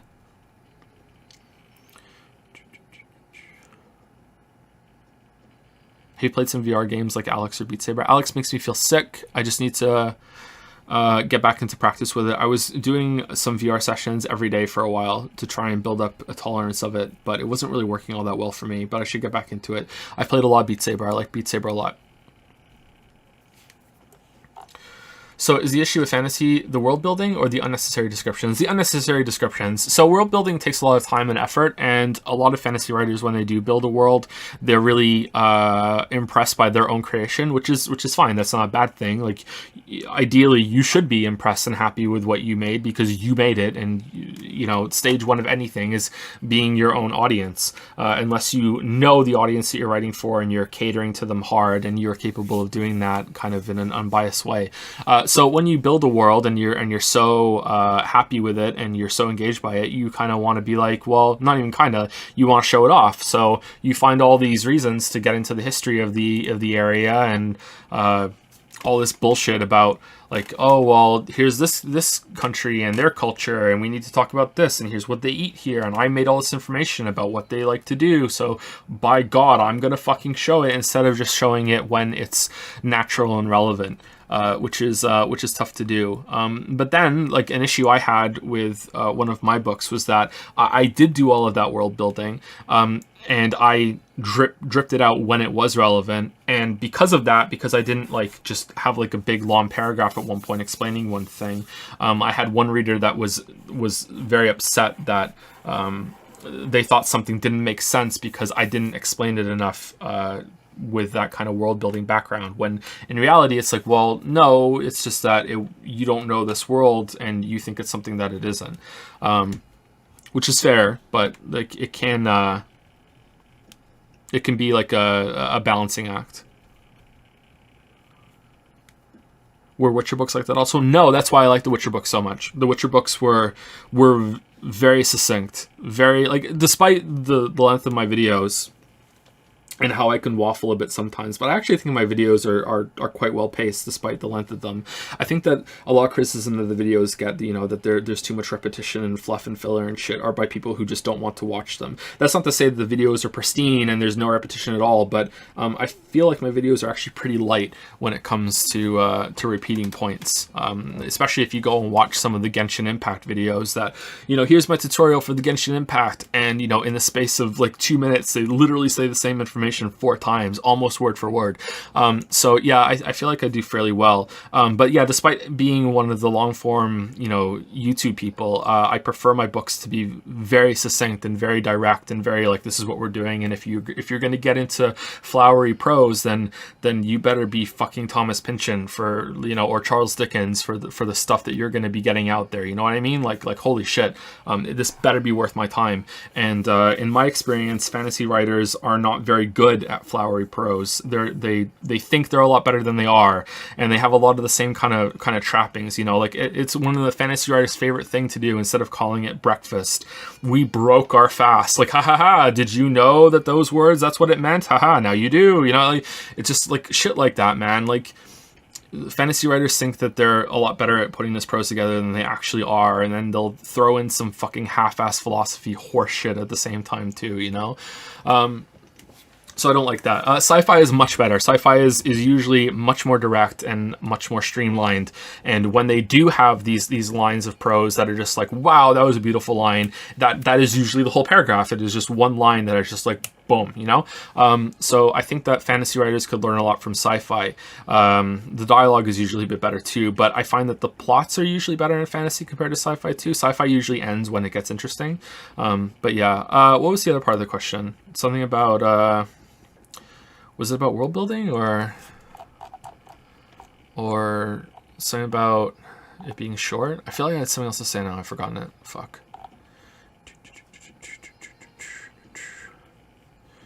I find that oftentimes when what people consider as doesn't make sense or not clearly explained is just thing is implied but not confirmed. Oh yeah, and I'm guilty of that too. Sometimes I go off and I'm like, wow, what the fuck? You know, like, this doesn't make any sense. Sometimes during streams, but I try to say, hey, look, this might be explained later, but these are my problems with it right now. And then some people in chat that are big fans will jump on me thinking I'm doing what you're saying when I'm not. I'm just saying, hey, look, I'm just voicing this concern right now. And they take it as like damning criticism. That happened in Steins Gate, I think. It turns out I was right, though. I was right. Fuck, what was I going to say about fantasy writers? Shit, man. Oh, Witcher. So the Witcher books, the first 2 are the short story collections are much more succinct, and then when we get into the 5 books after that, where it becomes one long continuous story, Sapkowski does kind of fall into some of the fantasy traps. So it's kind of like, this is taking a little too long here and there, but for the most part, he keeps it direct, and I really appreciated that. That's why it's my favorite fantasy series for the most part. Like, I like the characters, I like the setting. I like that the story actually finishes, you know? Like, I like that it's more grounded, and it's not like this big bad evil fucking overlord has to get the rings, you know what I mean? But for the most part, I just like that it doesn't really waste your time when it's describing things. Someone is saying I need to read more fantasy because modern fantasy isn't really like that anymore. Are you like talking about Sanderson specifically though? Because I know Sanderson is very prolific, and it can just feel like fantasy is just Sanderson now. And I hear Sanderson is very direct, and that's great. I haven't read any of his books, but from what I've read, and admittedly, I haven't read much lately. Fantasy is still very much stuck in the Tolkien kind of era and style.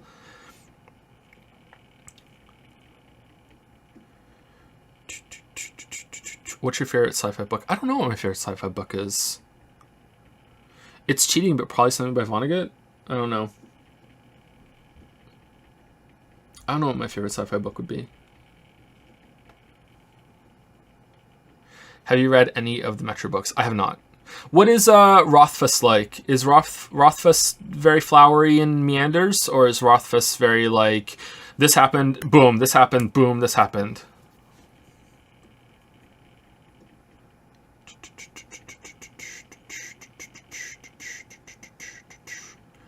Very flowery.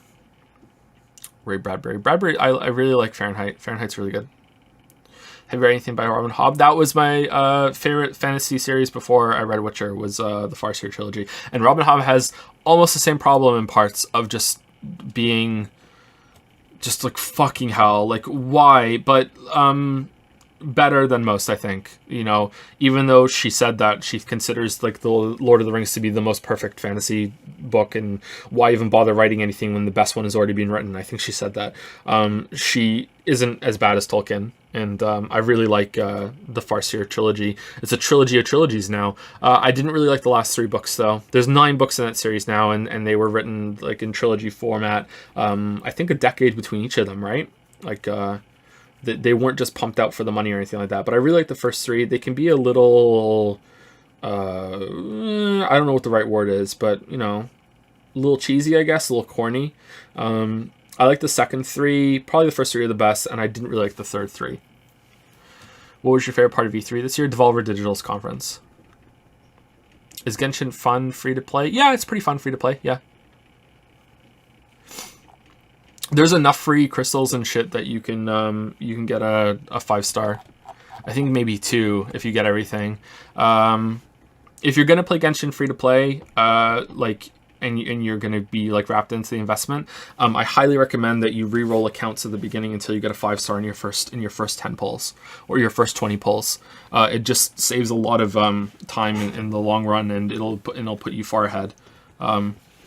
But also, like, it's kind of like a trap, because it's like, well, you don't know if you're going to like the game or not. But if you like Breath of the Wild's exploration, and you are going to commit full hard to being free to play, or only get the Welkin thing, if you can do that, then go for it. Like, I recommend it because it's fun, but you really got to have a lot of self-control, because the game is just designed to kind of just get some money out of you. And it's very effectively designed like that. So, like, I very, very, very cautiously recommend it. You don't even need 5 stars to be Genshin. You do, though, because... okay, so... if you look at Genshin as a series of encounters that you need to beat with the characters that you have, then you are correct. You don't need any 5 stars to beat Genshin. Like, you have to have a lot of time investment, and by the time you get the time investment, you will have a 5-star, because it's just inevitable that you will pull a 5-star by the time you get enough 4-star characters up to be able to beat the last floor of Spiral Abyss. So you will have a 5-star anyway. But that's looking at the wrong way. The content in Genshin isn't the encounters. The content in Genshin is the characters. So, like, you don't need any 5 stars to do it. It's like, yeah, but the 5-star is the content. You know what I mean? Like, so the way that they push the characters and their interactions and all that other shit, like that they are the star of the show. So I don't think it's very fair, even though it is accurate in the traditional sense of the word, to say that you don't need any 5 stars to beat the game.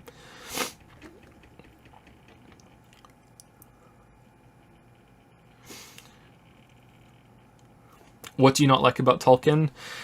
Fucking Great Elf and Bobbit were walking down the street, the road, the dusty road, the road that was once stone. It was not stone anymore, because 50 years ago to the day, that was the 200th anniversary of the great battle that was waged there. The battle that knocked down all the trees that have now grown back crooked, that they don't understand why they're crooked now. And on the hill, the most glorious hill, the hill where they were buried but unmarked, because they didn't have time to set up the cemetery because of the evil bad orc people were coming back, and that is where the hill of the great battle of Hillsdale was waged. And when they buried it, they used all the stones to entomb them under the ground, and that's why the road they're walking on isn't stone anymore. It's a dirt road. That's why I don't fucking like Tolkien.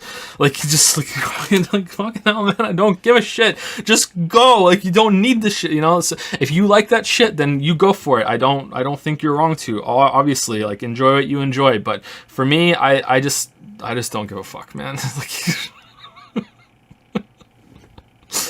I just don't give a fuck. Silmaril is even worse, isn't it? Like, but isn't Dickens similar to that?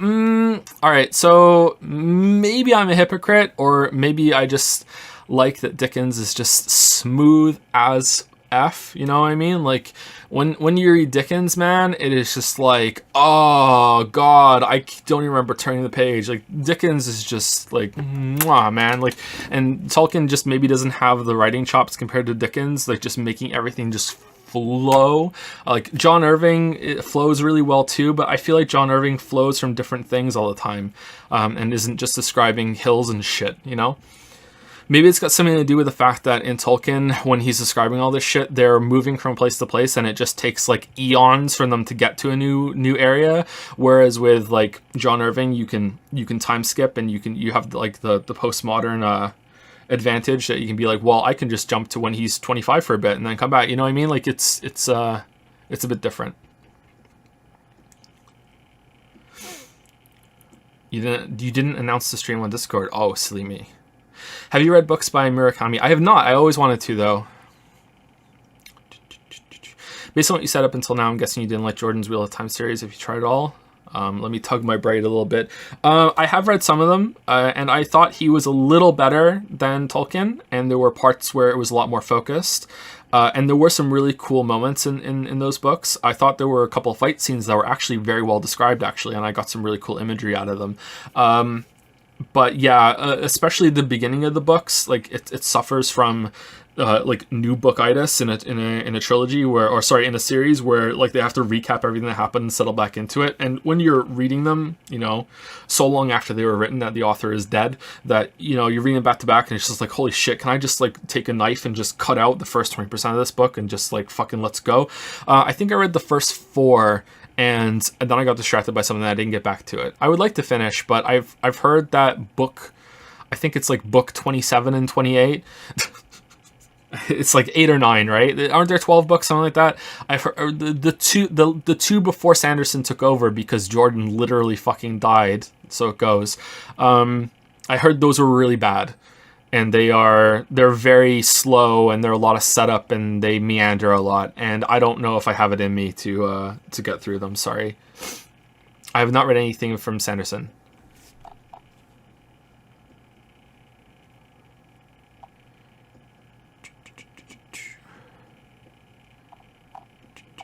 Stream book club when never. No one reads. Being in Moncton, do you know French? No.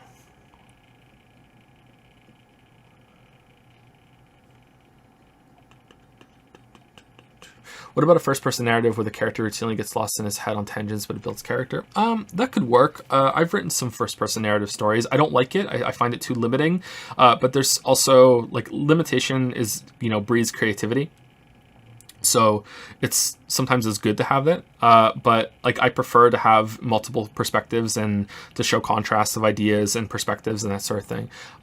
Perspectives like emotions and resonance between what's going on. I also I really like having a scene from one character's perspective and then quite a while later showing that scene again from another character's perspective in an unexpected way. Like, I wasn't expecting to see that again. So I like the freedom that comes with the multiple characters and the third person narrative. But yeah, it is a fairly easy trap to fall into because going into the character's head and showing their thoughts in italics is a great way to have a break from the just constant like, and then I went over here and then I did this and then I said this and then I did that and then this happened to me. But yeah, like it always depends on how it's done, right?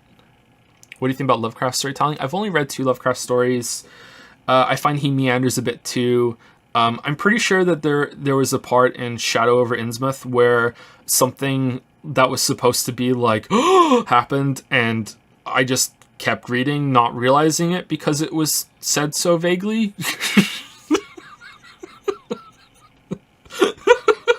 There's this part in the movie Tinker Tailor Soldier Spy, if you've watched that, where it reveals who the mole is, and like the music like builds up to this huge crescendo, if I'm saying that right, and it's like dun, dun, dun, dun, dun, dun, and then it's the next scene and it's like the conflict is over, and I was sitting there, I'm like, wait, am I supposed to know who it was? Like, wait, what? So it's like kind of like that, where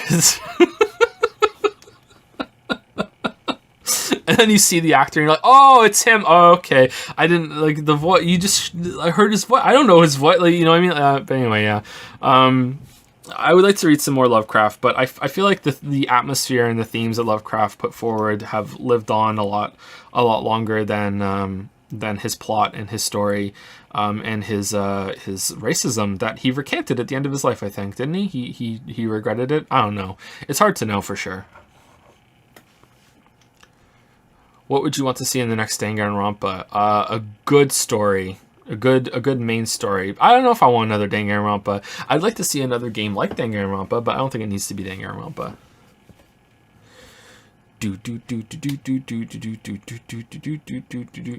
He did allegedly. Yeah, I read that too. He allegedly regretted a lot of what he did, but you know, he died penniless, didn't he? Wasn't he like didn't have much success? Do you think the community aspect of gacha games could justify how much they cost? Nope. Absolutely not. Do you like the 2D Metroid series? I really don't, actually. I liked another Metroid 2 remake probably more than anything else from the 2D that I've played, but I haven't played all of them. Like one of my famously bad takes that everyone hates me for is that I don't like Super Metroid. I think Super Metroid is only an okay / bad game. I made myself a coffee, so I thought maybe you might want one more. Thank you, Lily. I'll be done soon. Okay. Just shooting the shit. I don't like Super Metroid because the combat in it is bad and the jumping is bad, and the game knows that the combat is bad. That's why it gives you so many health tanks and rewards exploration by giving you more health tanks that you can just literally tank with the tanks your way through all of the really bad combat that isn't in that game. And you could say that the combat isn't the focus, but there's a lot of it for something that isn't the focus of the game. And the way that the jump in that game is just like a huge vertical spike up in the air with this weird kind of oh, I'm kind of falling. It just doesn't feel good. The exploration is fun for especially for when it came out, but I'm old enough that I played Super Metroid when it came out, and I didn't even like it back then either. So I don't really like Super Metroid all that much, sorry, and I never have.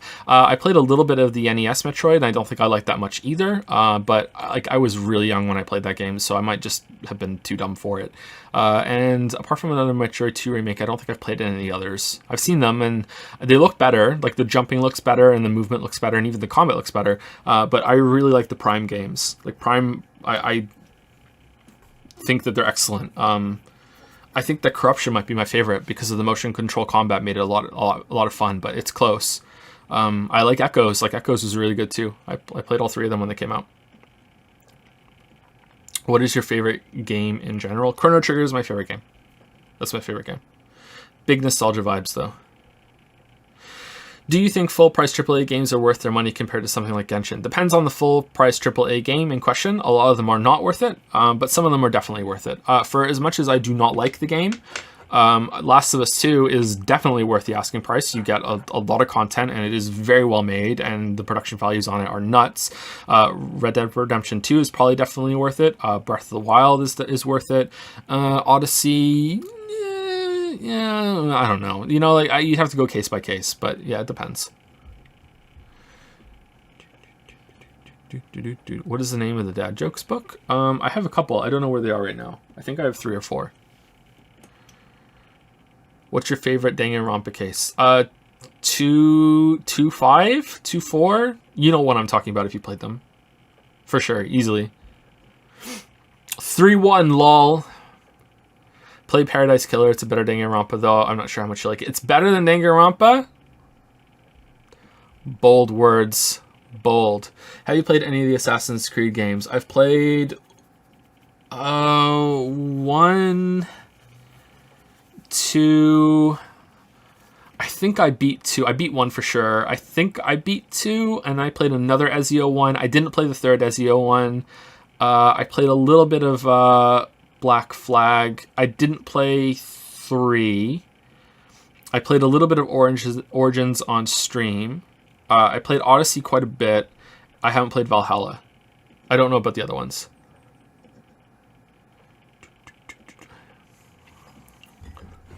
Could you imagine really liking Witcher 3 but not liking Odyssey? What? Sorry, what? What? Has watching video game ads for 4 days made you any happier? Nope.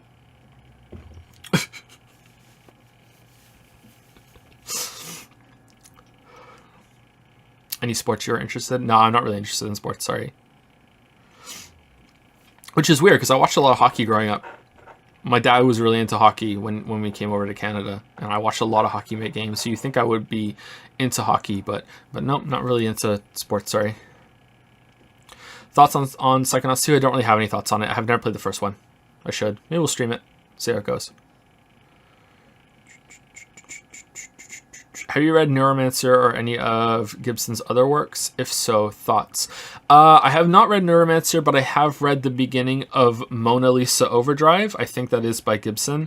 And I didn't like it. I thought it was really weird and confusing, and there were a lot of terms and characters that I felt like I was supposed to know. Like, I even looked it up because I thought, is this a sequel? Are these characters from other books? I can't remember what the internet said. I was very put off by it, and I just didn't mesh with it at all. But I should try Neuromancer, even though the first line hasn't aged very well now, huh? Favorite Genshin character? Dulak. Just kidding, it's Eula, obviously. Have you read any Discworld Terry Pratchett novels? I have not, no. No, wait, that's not true. I've read Only You Can Save Mankind, If Not You, Who Else by Terry Pratchett, and I've also read Good Omens that Terry Pratchett wrote with Neil Gaiman. But I haven't read any Discworld. Can you show off your Genshin team? On stream, no, I won't do that. But, I mean, I guess I could, but no, we're going to end soon, and I have to set up and shit, and, like, I don't play Genshin on this computer, so I'd have to update it too. I play Genshin on the computer downstairs when I should be looking after the kids, but I'm playing Genshin instead. My first team is Diluc, Jingqi, Bennett, and Longjong Li. My other team is Eula, Fischl, who's the other one? Albedo and Diona. It was Kiki, but Kiki doesn't make any fucking particles for Eula, so I have to finally switch over to the fucking cat girl. So those are my two teams. Thoughts on Chaos? I only know one thing about Chaos. Paradise Killer is a much more greasy mystery that you actually detective round and solve by finding clues, but the resolution is okay. It's okay. The world building is stellar. Is it really? Okay, I should try it out.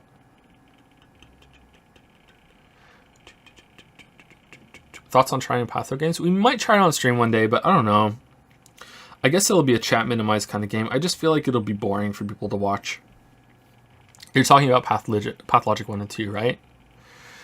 Actually, Mona Lisa Overdrive is the third and the last book in the Sprawl trilogy. Neuromancer, Count Zero, Mona Lisa Overdrive. Yeah, but are they spiritual sequels, like a spiritual trilogy, or am I really supposed to read them in order? So where we used to live, there was this mysterious person that would just leave books in the laundry room. Like, there was this little library that I think it was just people who didn't want to have books anymore. Like, they were going to throw them out, and instead they would just leave them in the laundry room. So it was like, take a book. If you don't want a book anymore, then leave a book. I actually found quite a few cool books from the little laundry room library. It was actually pretty cool. I got a what the fuck is it called? Dirk Gently's Holistic Detective Agency by the Hitchhiker's Guide. Douglas Adams, there you go. I couldn't remember his name for a second there.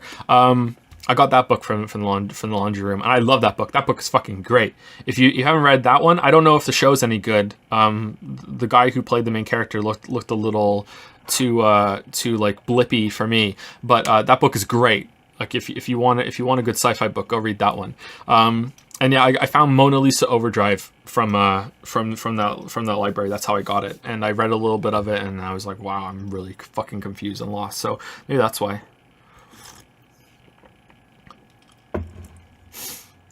What do you think about Ratchet & Clank? I don't. Sorry, I've never played it. It doesn't look like my thing, but maybe it's fun. Isn't E3 over? Why are we still here just chatting? We're just chatting before I have to go back to the Cyberpunk and Witcher mines. I actually haven't been doing any work for the past 2 weeks, obviously, because the baby just got here. But streaming again for this marked my return. So I'm stalling. I'm procrastinating. VR made me sick a lot, and then I changed the eye distance slider via software, and it helped. I guess I could try that, sure.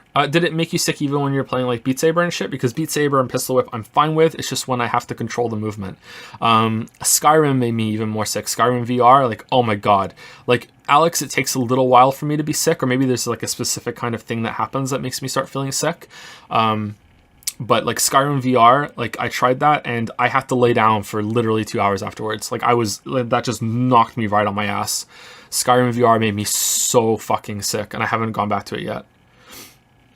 What's your favorite Souls game? Probably the first one. Like, the first one is just a magical experience. I think your favorite Souls game is always the first one that you play. Unless it's Dark Souls 2. Dark Souls 1 was really great. Have you tried any VR horror games? I have not, no. I've only tried Alex, Skyrim VR, Beat Saber, and Pistol Whip, and the little Valve workshop thing that they had. And porn. I mean, a game called Corn. It's a really, you might probably haven't heard of it. Are you a BioShock series fan? I always hear you quote, is it someone new? I like that line. I think it's a creepy line, and I just like saying it. It's like, I have a lot of brain worms when it comes to shit like that. Like, a lot of things get stuck in my head. I don't know if everyone's like that, but there's like probably like a couple hundred things that are just stuck in my head and just kind of crop up every so often. And I just really like the delivery of that line. So I say it a lot. But BioShock, I'm not really that keen on, to be honest. This is a spoiler for the beginning of BioShock. So if you care about the beginning of BioShock, then, you know, don't listen to this. But in my nitpicky, pedantic way, I've just never gotten over the fact that at the beginning of BioShock 1, he just injects himself with this mysterious fluid he found in a broken vending machine. Like on his own. Like, there's no talking or anything, you know, no one is talking to him during that time. He just goes up to it and is like, whoa, this is for me. And just like, I just never got over that, you know, like, and I was expecting BioShock from the trailer to be open world, kind of. Well, not open world. I was expecting it to be much more open levels that you can go from. And sure, the levels are free roam, but they're very restrained and a lot, very like corridors into rooms and shit. I thought there was going to be like this ecosystem to the game from the trailer that you would see, like the gameplay trailer now that was commentated, that you would see the big daddies and the little sisters. They're little sisters, right? That they would be roaming around in these larger areas, and there would be like battles taking place with some of the splicers and all this other guys, and there would be like this back and forth, and sometimes you're just a spectator to the chaos, you know what I mean? And no, it's not that. It's just rooms that spawn enemies, and then you fight those enemies, and then you go on to the next one, and then every so often a big daddy will appear and spawn as like a random boss fight, and then you just kill it, and then you go on to the next area. You know what I mean? It's just the same. As most other games that are like that. So the shooting and everything like that isn't up to par, you know. It isn't that great to be compelling in a gameplay way, and it's not really that great as an immersive sim for collecting shit like Deus Ex is. So I was pretty disappointed, but I love the setting, and the visuals at the time were just like wow. I remember in the opening cinematic, and then you're in the water. I remember like distinctly playing it and thinking that the cinematic hadn't ended.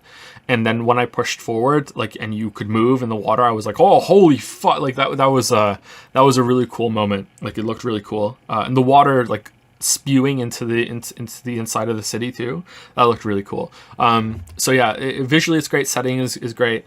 But overall, I prefer Infinite. Sorry, because the gameplay, you know, isn't great, but it's still good. It's still like a fun time, and the setting in Infinite is almost as good as Rapture. In some ways, it's a little better. So I prefer Infinite to BioShock 1, but like Infinite is still not like one of my favorite games. I just like it. Why not teleport in VR instead of free movement? Helps with motion sickness a lot. Because I feel like that's not getting the actual VR experience.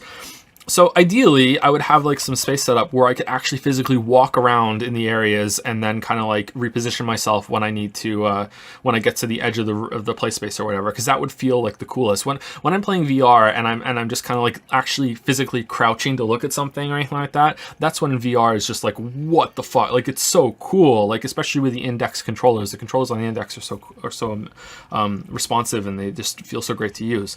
But like teleporting just seems like like, I just don't feel like it's worth it, you know? Like, I'd rather build up a tolerance to be able to move around freely. If I can never do it, then of course, yeah, I'll start doing teleportation. But I'd rather try better to do the free locomotion first.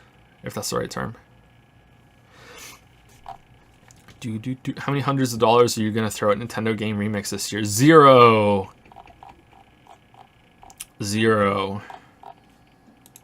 Maybe Finn will throw some money at them, though.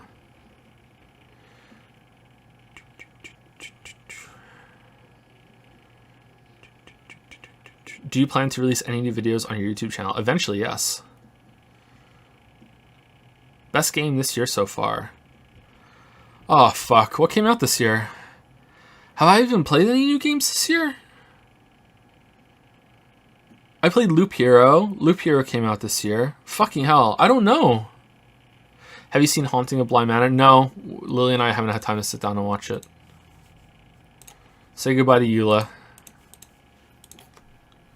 2021 best games. Resident Evil Village. Oh, Hitman 3. Hitman 3 was pretty fun. Monster Hunter Rise I haven't played. Deathloop is coming out this year. 3D World and Bowser's Fury. Biomutant. Valheim. I played Valheim.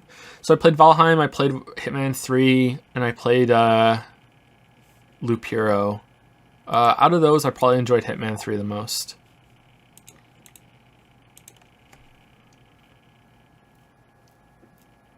Is there any specific game that you look forward to introducing to your kids when old enough? Dark Souls. I like to see Finn suffer through Dark Souls. Are you going to stream Noida again? Probably not, no. What are your thoughts about Persona 4 in comparison to Persona 5? I said at the end of the stream of Persona 4, I think, at the end of the playthrough, I made some comparisons. I prefer 5 overall, but I like the team character party cohesion in Persona 4 more than Persona 5, and I like the setting in Persona 4 more. But the back and forth and everything, I think I gave it to Persona 5 at the end. Would you rather sit on an anthill for an hour or stand in a river of leeches for the same amount of time? What kind of ants are they? And am I naked? What kind of ants are they is a really big determination of this answer.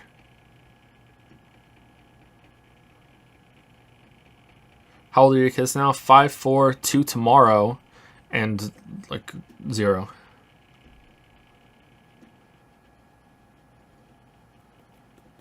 Fire ants? I think I'm taking the leeches.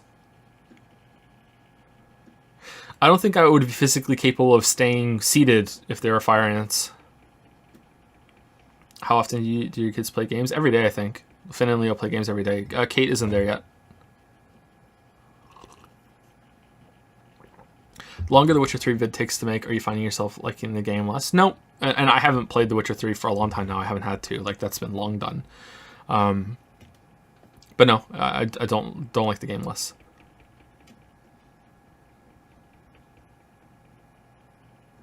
How to become not shit at dialogue writing? Study dialogue that you enjoy and that you think is good. There's always a good and bad way to do something. As much as we all seem to collectively hate Marvel writing at the moment, there is still a good way to do Marvel writing, and unironically, Marvel is actually pretty good at it more often than it isn't. Not always, but more often, like, they have hits rather than misses.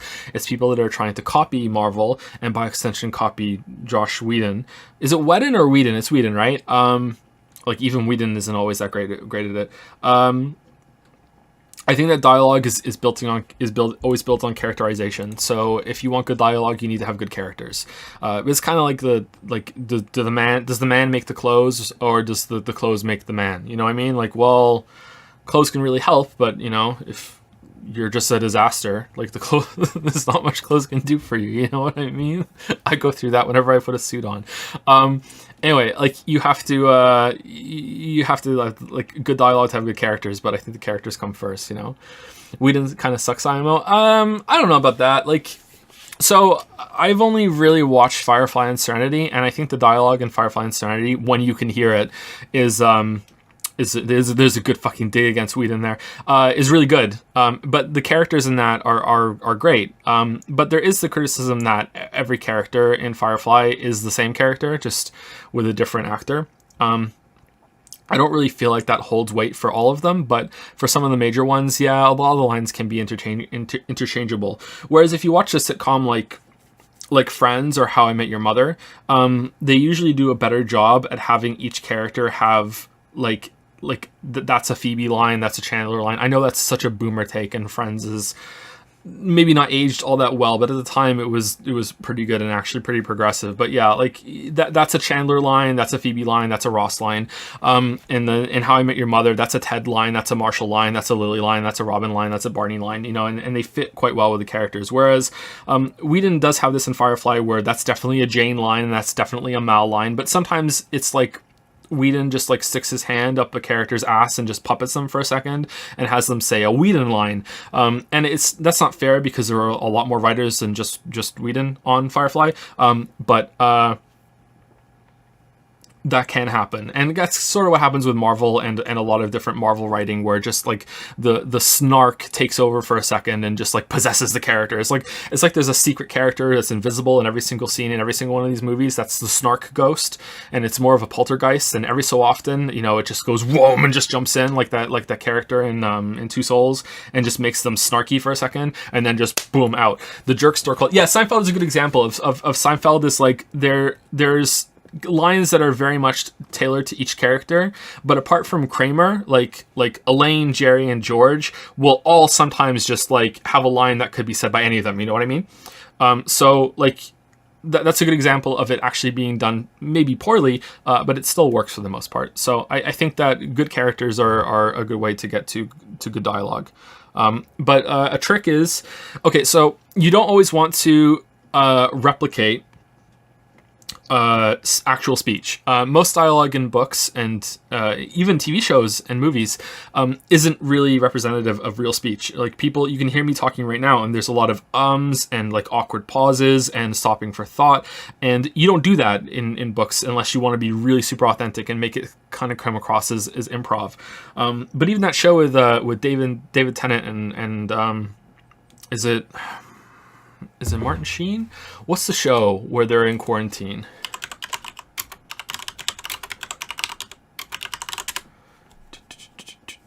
Staged. Even in that show where it's meant to be improv. I've only seen some YouTube clips on that, and I actually quite like it, the back and forth that they do. Even that, where it's supposed to be improv, they don't talk like normal people. They still talk like they're doing a performance. There's not that many pauses for thought and I lost my train of thought or anything like that. Like there's a thing about movies where if a character ever coughs, it's like, oh my god, he's sick, And when a character coughs in a movie and it's just so the actor had to clear their throat, it's like, oh wow, that's unusual. You know what I mean? It's like usually everything is planned and it doesn't actually sound real. And that's a good thing. You shouldn't want it to sound real unless that's something that you're going for. So a good way to do that is to, whenever you're writing dialogue, is to actually say it out loud as you're writing it. I know that might sound simple, but read it out loud. You should read everything you write out loud, actually. Absolutely everything, at least once, especially when you're editing it. But dialogue especially, you should read it aloud and be like, okay, does that actually sound like I want it to sound? Does that sound like something this character would say? Is there a better way to do it? Does it sound stilted? Does it sound boring? Does it sound like does this sound like it's just more prose being delivered through a character, through dialogue? Like, should this actually be just a description line? So, yeah, you should, that's what you should be going for, I think. There's a famous writing advice. Oh, fucking hell. I don't know who it's by. And it was something like, it sounds like bullshit, and to some extent it kind of is. A lot of writing advice is complete horseshit because writers don't know how to write. They just do it. Is that what my trick is to writing is I write and I read it back to myself, and if it sounds like writing, I erase it and write it again. And there's a kernel of truth in every single piece of writing advice, but like writers just being like, yeah, don't you like my writing advice? So you just have to kind of like, yeah, okay, take what you can from it.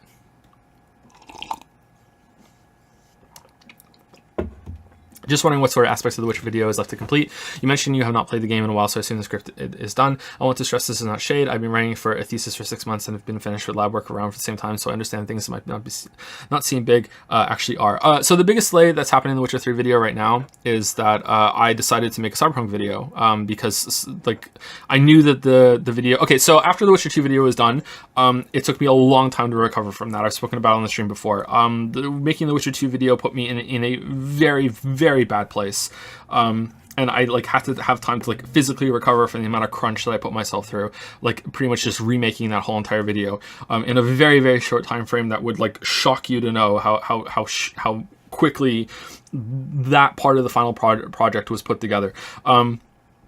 Like really, really dumb. So like that took me a lot longer to get over than I thought. And then I realized like, okay, there's no way I'm going to get this done before Cyberpunk comes out. And what if Cyberpunk changes things or makes me want to reevaluate everything again? It's like, okay. And then it did. So I'm really happy that, you know, I didn't go balls to the wall on the Witcher 3 project and just kind of like, okay, I'm just going to, you know, do what I can. I'm going to stream. I'm going to do some other work while I do it as well. And then Cyberpunk came out. I was like, okay, I think I could do a quick video on this and get like a glitch video kind of thing out, and that can kind of be like a layover for content on the channel. And then two things happened. The first thing is that like what's the best way to explain this? It was like a surprise, like a tree just randomly growing out of the ground and you didn't know it was planted there, and all of a sudden one day you wake up and boom, there's a tree growing out of the basement. The kids just grew up and suddenly needed like a crap ton more time. Like Finn and Leo both hit this threshold. Like Leo is 18 months younger than Finn. I wanted to say 16 for some reason. Leo is 18 months younger than Finn, almost to the day. And Leo is like a tiny little bit taller than Finn, and Finn is not a small kid. So like Leo is just this huge gigantic kid. And the reason that's relevant is it's like even though we don't have twin boys, it's like we have twin boys. Like Leo like in terms of cognitive ability, like very much benefited from having an older brother. Like he was able to get ahead in some ways, and in other ways like not so ahead, as there's always a balance in that kind of thing. So there's it's kind of like we have twin boys that demanded a lot of time all of a sudden.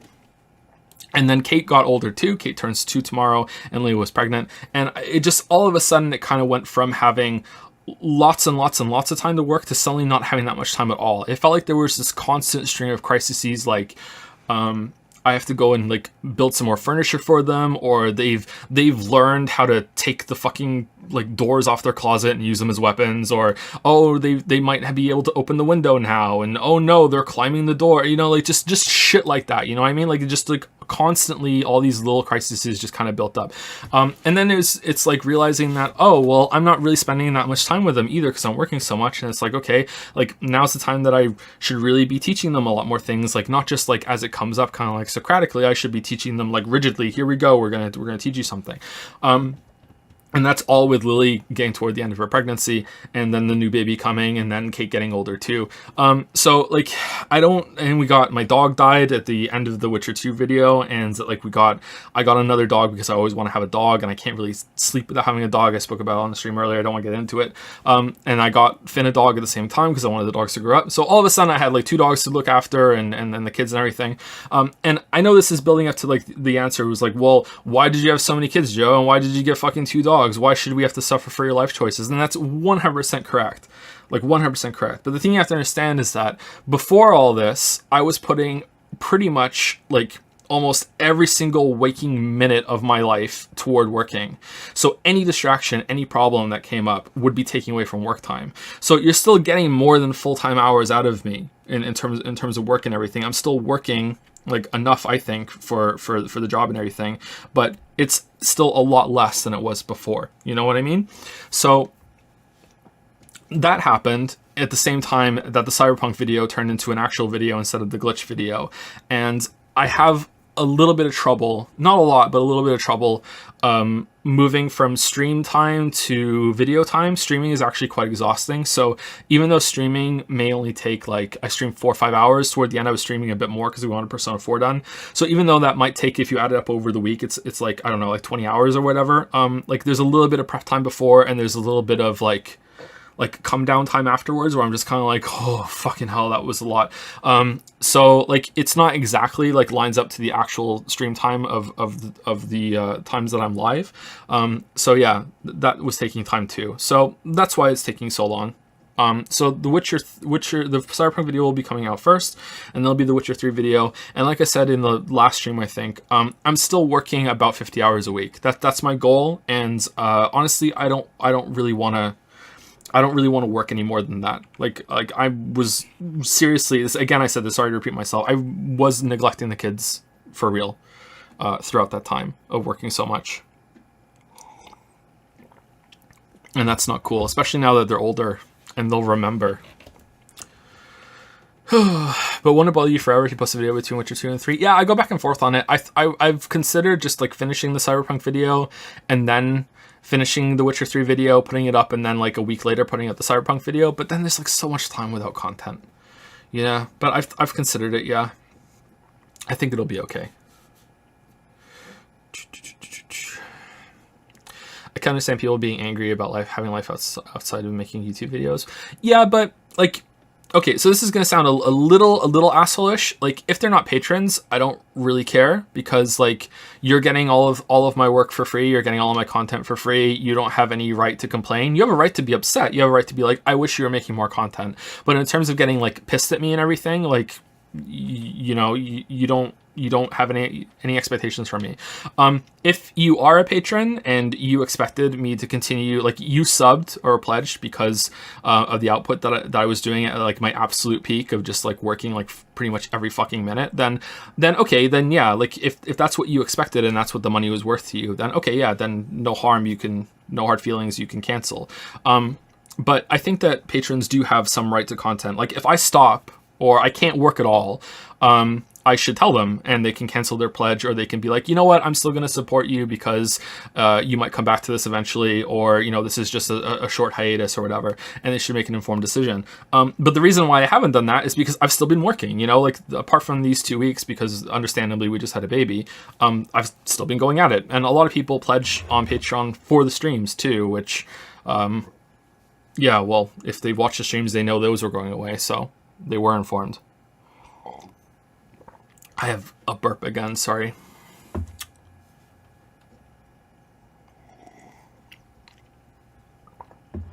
Getting Danganronpa vibes from you, Joe? Oh no. Which part? You said last stream that you have some few scripts in the work, but I thought you said you wanted to slow down or stop YouTube. Did you change your mind? Well, I don't want to stop YouTube.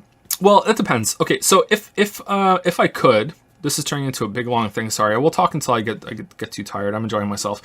If I could, I would love to just focus on YouTube or just focus on streams. The reason why I started streams was because I thought it would be a good way to play games that I need to play anyway for videos. Not even if I'm making a video on them, I need to have the experience of playing a lot of games. Like in the Witcher 3 video, I talk about Yakuza 0. You know what I mean? Like, even more recent games, I get to slide some stuff in there. I talk about, I think, Outer Wilds in the Cyberpunk video. You know, like I get a lot out of playing a lot of games on stream, and it's a really good way of like building up my experience. You know, so it's really, really important. And I thought it would be a way to also diversify my income, so I wasn't just dependent on YouTube and just dependent on Patreon.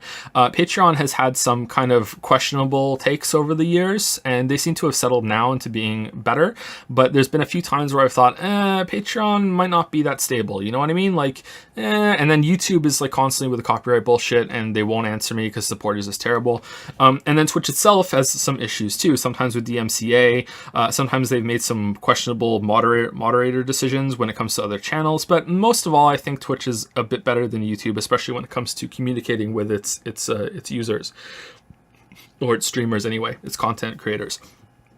So because of that, it seemed like a good idea, but now I kind of feel like I'm stuck like serving like both, you know, like I'm a YouTuber and I'm a streamer, and for a while there, because it launched concurrently, it was Discord. I think it's easy to forget, because I forget it sometimes too, that when I started streaming, that also coincided with the launching of the Discord, or at least the Discord happened a bit later. I can't remember exactly when it happened, but that became like a big source of like, okay, well now I have this community to manage. Now I don't do that much anymore. That's something I've kind of backed off of because it was taking up a lot of time, but like that's still time. Like, hey, does the server need some moderator kind of thing, or do I need to get into something right now and put out a fire? It doesn't happen very much now, but it used to happen a bit more before. Like just talking to people and like interacting with the community. There were a couple times where I would get like shit from people. They were like, "Oh, Joe's too good to talk to people in here." You know what I mean? Like it puts a target on your back. So I don't. That's something that I've dropped quite a bit. If you on Discord, you've noticed that I don't really talk much in there anymore because of time. But like I miss it. I enjoy the conversations, but it's still community management. You know what I mean? So now I feel like I'm stuck between being a streamer and being a YouTuber, not doing either all that well. And I feel like I can't really drop one because I have an established audience on both. And also because every single time that I do decide to drop, like get close, I could decide to drop one. Like I'm like, okay, I'm going to drop streaming. And it's like, all right. And then YouTube throws me a copyright claim that they don't even have to say what they're copyright claiming. Oh, okay, cool.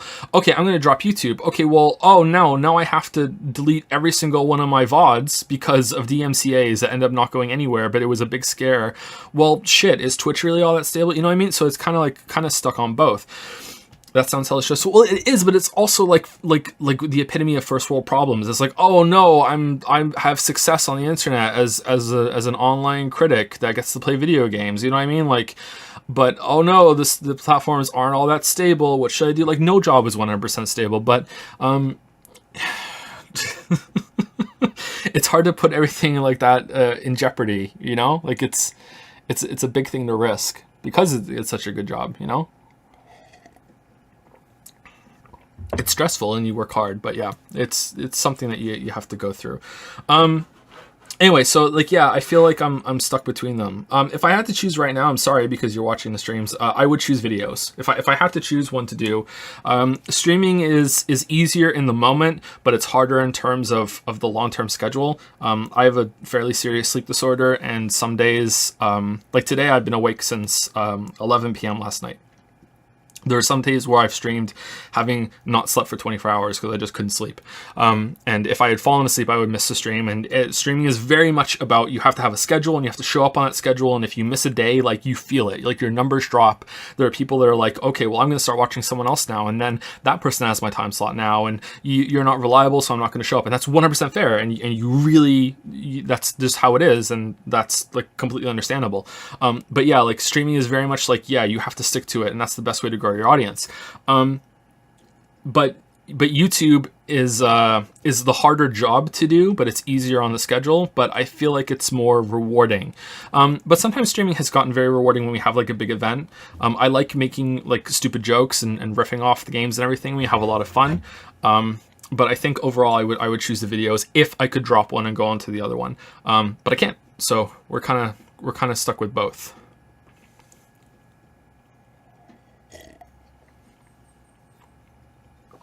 And maybe that's okay. Maybe that's for the best. But it just means that to finally answer your question about am I going to stop? I'm not stopping. It's just that there's going to be less time because if I'm working only 50 hours a week compared to the old normal, and I'm going to continue streaming throughout most of that time, whatever hours I stream, and maybe I'll only stream 3 days a week instead of 4. I'm definitely not going to stream 5. When we do a big playthrough, maybe I'll jump up to 5, but I think 3 or 4 is the best one. 4 might be the best overall, actually. Take 50 and then minus the amount of hours I'm streaming that week, and then maybe minus a couple more for like setup and recovery time from the streams.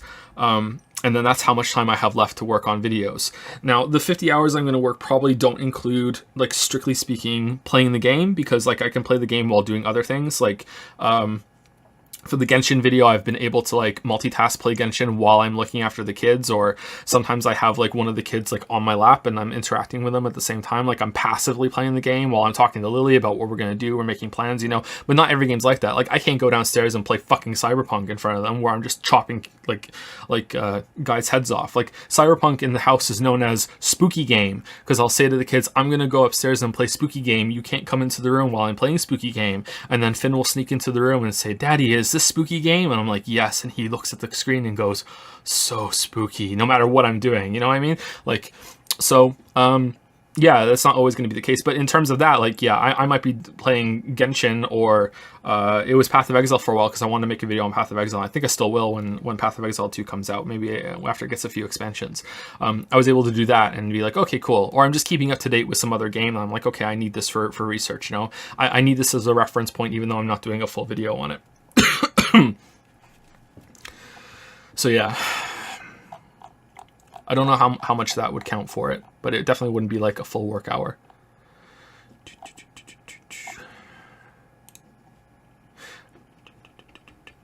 I just wanted to let you know you have a huge fan and a leftist streamer named Vosh. He has mentioned you many times. I think I follow Vosh on Twitter. I think I've watched a couple of Vosh's videos. I think I definitely heard him on a conversation with Destiny.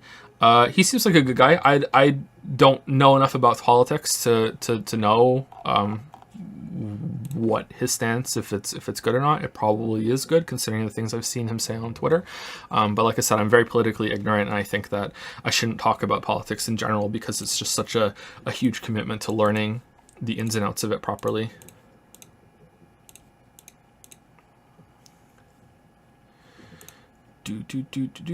Where's my... Did I delete my... Close my my stream tab? Oh no, it's there. Okay. Oh, there's still a lot of people here. Holy crap. Have you played Sayonara Wild Hearts? No, I have not. I don't really know what that game is, although I have heard of it. Joe the centrist? Joe is not a centrist. I have some opinions that might be considered to be on the right of the centrist or whatever, right on the political spectrum. But overwhelmingly, if you were to weigh it all, I would like be on the left. I even took a political survey recently, actually, for fun. Someone linked it somewhere, and I took it. The political spectrum test. It's like a what is the fucking, like it's like a 4-way graph. Compass, yeah, compass. And I was in the bottom left, I think a little bit more toward the horizontal middle line than I was the vertical middle line. So I was bottom left by, I think, maybe like 5 from the middle and then 3 from the top, I think that's where I was. But some of the questions were weird. Some of the questions I was like, the way this is worded, it even said on it, it's like we're vague on purpose. And I was like, it's like, would it ever be a good idea for someone to do X? And I'm like, well, I mean, I'm sure there are some instances where that's okay. So I guess I'm hitting agree instead of strongly agree, even though I think no in almost all cases. You know what I mean? It's like, well, yeah, sure. A license to drive? I'd like to see some competency before someone drives. Boo! Boo!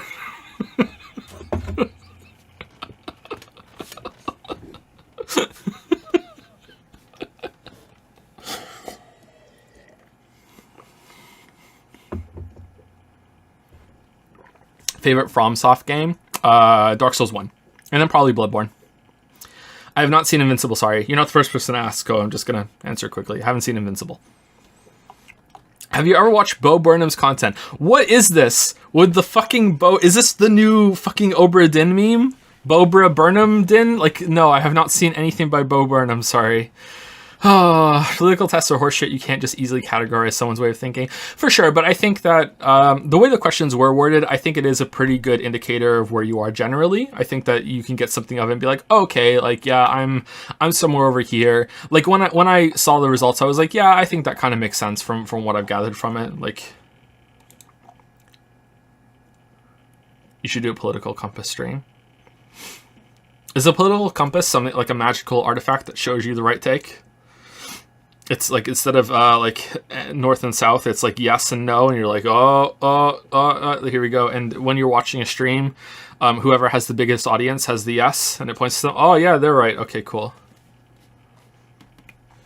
Would you like to get into game development in the future? Yes.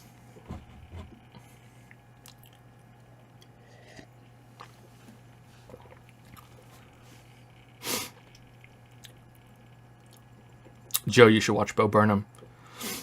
Favorite ice cream flavor? I really like, it's packaged as shit and like commercial as shit, but I really like Smarties ice cream. Do you guys have Smarties ice cream? Has bits of Smarties in it, as the name describes, and I don't know, there's something about like, especially the vanilla part, not the chocolate part, and I like the crunchiness of the Smarties ice cream, so that's pretty good. I think overall, probably just vanilla ice cream with a little bit of like syrup in it, maybe?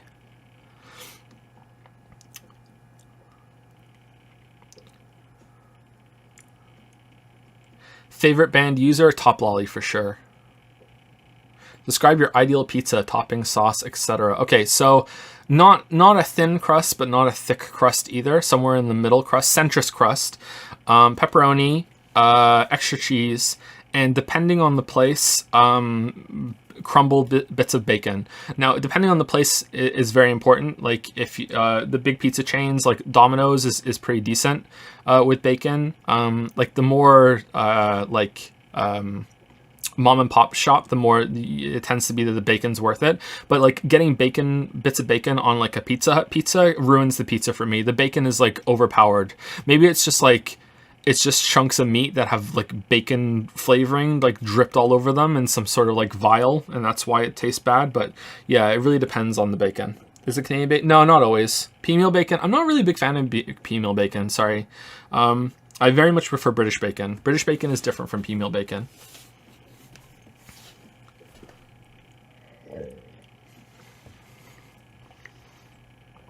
So pizza, bacon needs a nerf is why I'm here. Exactly. Norm's Pizza. Oh god, Norm's Pizza.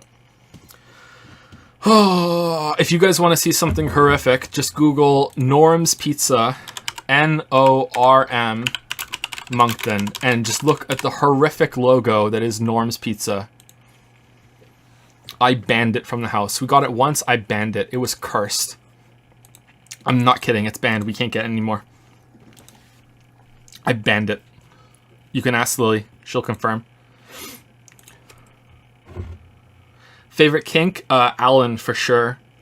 Look up Happy's Pizza logo on Google. Happy's Pizza.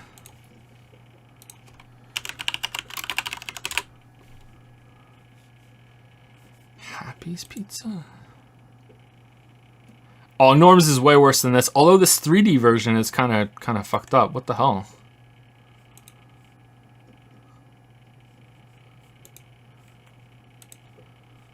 Norm looks hurt. Is he okay? He's not okay. No.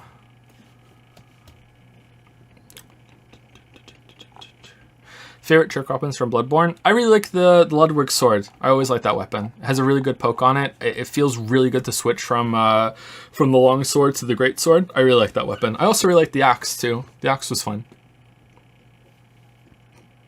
What game genre would you be interested in developing the most? Definitely an action game. The first game that I would like to make will be very much light on story. It's going to be more of a gameplay kind of progression sort of game. I don't plan on like having a big budget or anything like that. It's going to be very small in scale.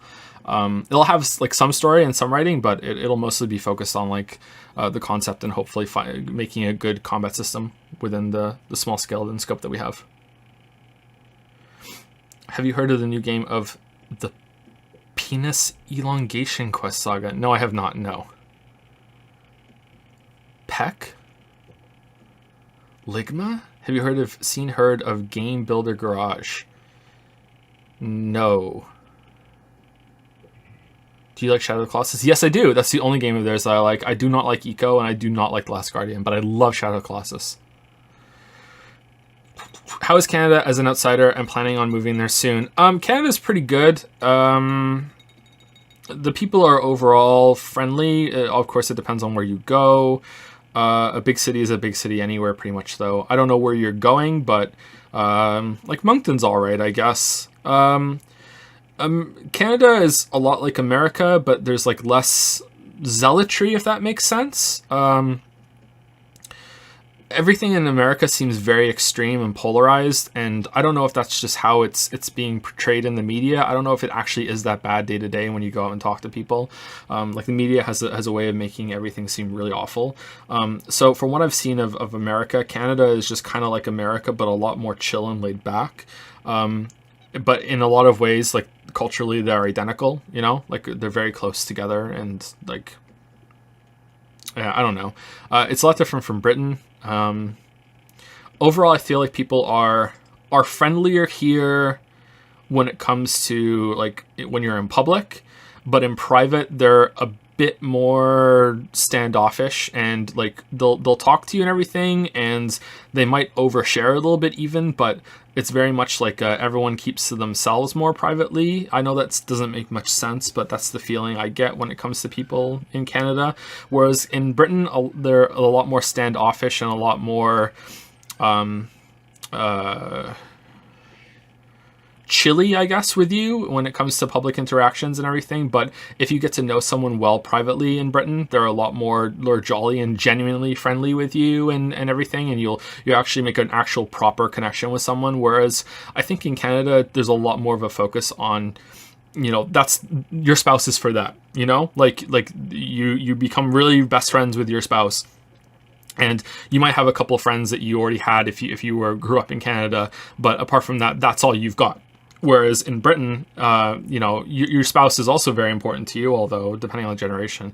But you can also make some genuine friends, and you can have a pretty good connection. But you have to understand that my perception is a bit skewed because like a lot of my family. Well, not a lot, but a fair amount of my family moved to Canada from Britain. So, and they were Scottish too. So like I got to see a lot of Scottish people, a lot of immigrants from Britain in Canada. So they kind of acclimated and kind of had like a mix of both. But the people that I met that were, you know, in Canada for many more generations tended to be very friendly, but like still like, you know, get off my lawn. That's it. I don't want to talk to you anymore.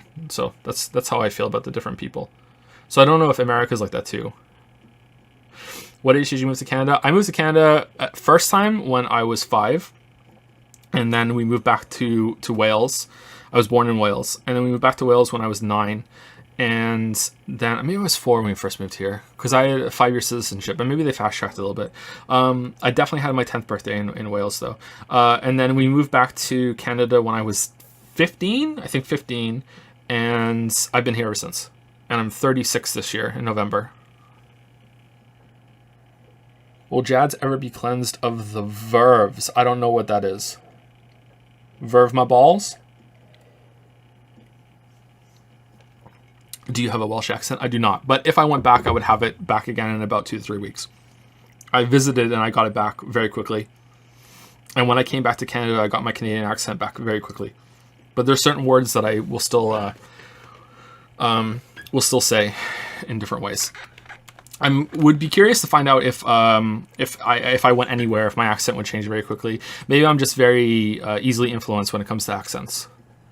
I have to be very careful not to do the fake Canadian accent too much because I feel like it can actually start to become real.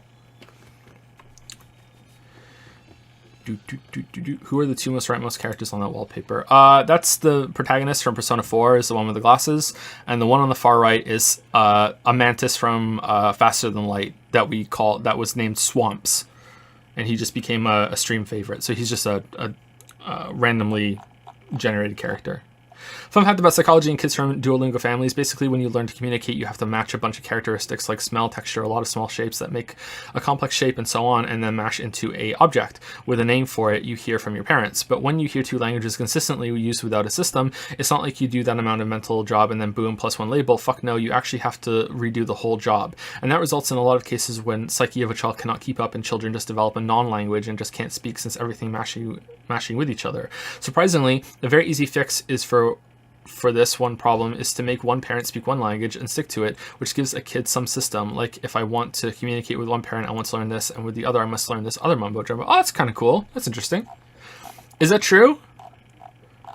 Or is this gonna end with a third post about some wrestler throwing some guy off a cage and then throwing a chair at him? That's interesting. I like that. Did you enjoy living in Toronto? Oh, very much, yeah. Yeah, Toronto's great. We didn't live in a very nice area of Toronto either, and I still loved it. Yeah, Toronto's great. A bit too hot in the summer, though. Tirana. Yeah, Tirana. Game you're most hyped for in 2021? Elden Ring. Elden Ring. You know, I've just realized God of War Ragnarok doesn't feel real to me yet because I haven't seen gameplay. Because that should be a game I'm really hyped for because I really, really like God of War 2018. And for whatever reason, because I haven't seen gameplay, like it doesn't even enter my mind when I think, oh yeah, that's coming out. God, I hope they add more to the combat. Dude, third post is going to be a hub about how people used to dream in black and white. Would you like to visit the land of the rising weeb someday? Yeah, I think so. Yeah, why not? That could be interesting. Do you consider coming back to the Messenger to play the free DLC and see Manfred again? I wrote a script on the Messenger that was going to be a video, so I should probably go back and do it and see if I still want to make that video. I have a script on My Time at Portia too that I even post on Patreon. Yeah, there's a bunch of scripts that I wrote and were going to be videos, and then that didn't happen. What is your favorite country? I don't think I have a favorite country. Like, the favorite country I lived in is Canada, but I mean, I've been to Canada, I've been to the US, I've been to Wales, England, Scotland. I haven't really been anywhere in England, really, just stayed over at a couple places. I haven't been to Ireland, I've been to France, I've been to Spain, and I think that's it. And just on vacation to some of them. I think Canada would win out after that, but I'm not really a big fan of, like, patriotism and stuff like that. Like, that's kind of cringe.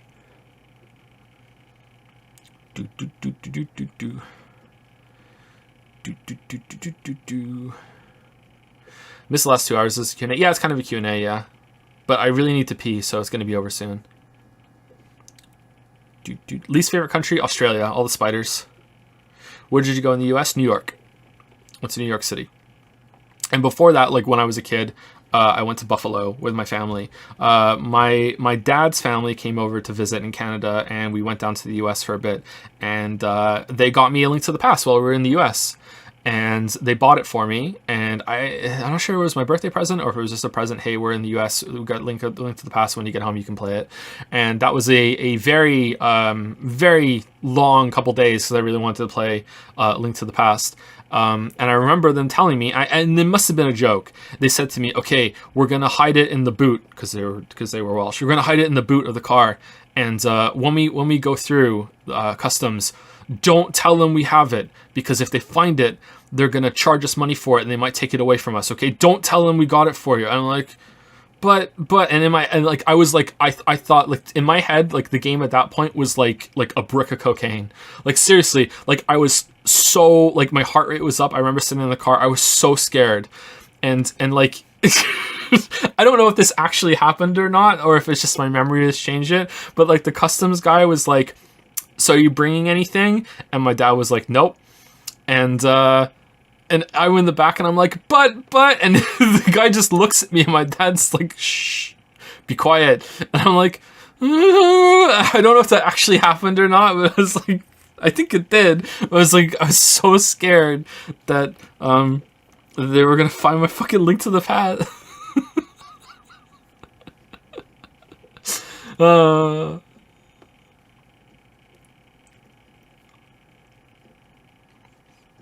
What's your favorite animal and why? Dog, of course. Dogs are cool. They can be your friend. They're way better than cats. Cats are alright, though. Depends on the cat. I just like dogs, man. I like dogs and wolves. I know that's kind of cliche to like wolves. I just think wolves are like cool and noble, even though, you know, they're still like wild predators, but there's something inherently cool about a wolf. But I like dogs. Dogs are awesome. Since you have seen problems, how did you maintain a normal job? For a while, I didn't. I had a lot of trouble maintaining a normal job. So when I was in my late teens, I've spoken about this on stream before, so please don't think it's like too much information or anything like that. I don't mind sharing. When I was in my late teens, my mom like pretty much lost her mind. My parents got divorced, and my dad went back to Britain. I've never seen him again after that. And my mom like legitimately lost her mind. She went completely batshit crazy. And I had to drop out of university after 1 year and get a job and leave and move out. So like I didn't know I was narcoleptic at the time. I only found out when I was in my early 20s. And I went out and I got a job, and I got an awful job working for a doctor. And then I just worked odd jobs and whatever I could get after that. And I got progressively worse with narcolepsy.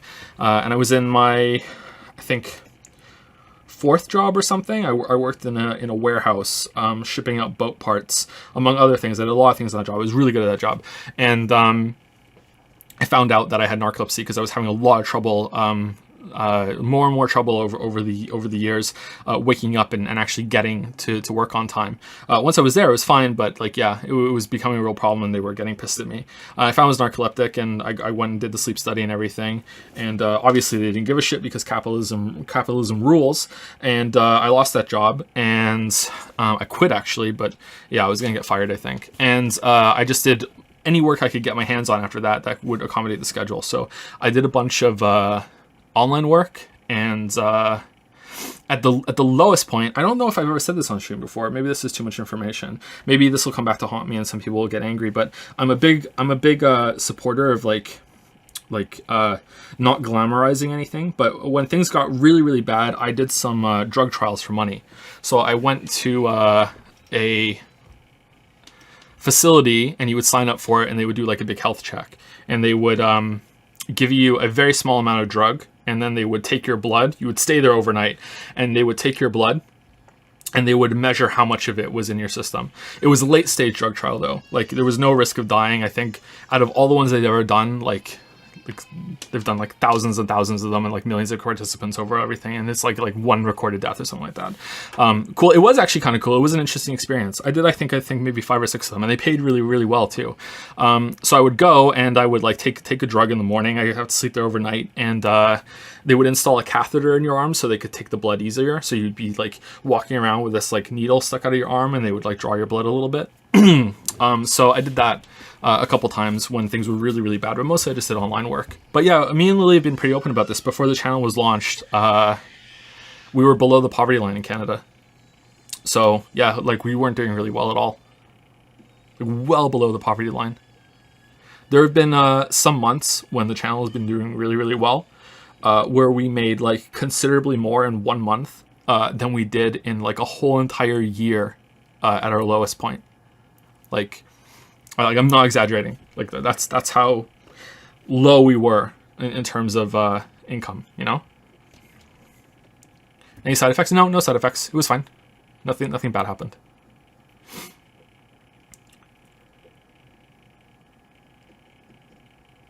Any tips for getting into online work? Okay, so it's been a long time, but I would just look at a lot of online forums and see if I could find anything. There was something that looked promising back then with Amazon Turk, I think, which was like it was really programs that they would probably be suited for a computer in an ideal world, but it was only like the good rates were only in America. You know, I did some technical writing, which I just looked at like ad jobs openings, and I would just be like, hey, and I would just shotgun it and be like, hey, look, you know, I can do this, I can do that. And sometimes they would take it and I would get some money from that.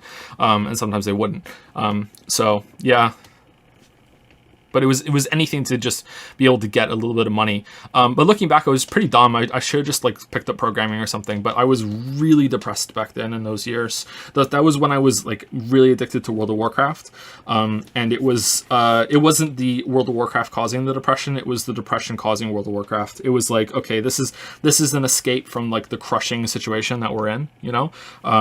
But yeah, if I wasn't depressed, I would have realized that I should have learned something. I should have learned like a skill. I should have learned like another language to do some translating. There was also something I was looking into, but I couldn't get it done, which was medical transcription work. I heard that was a pretty good thing that you could do at home.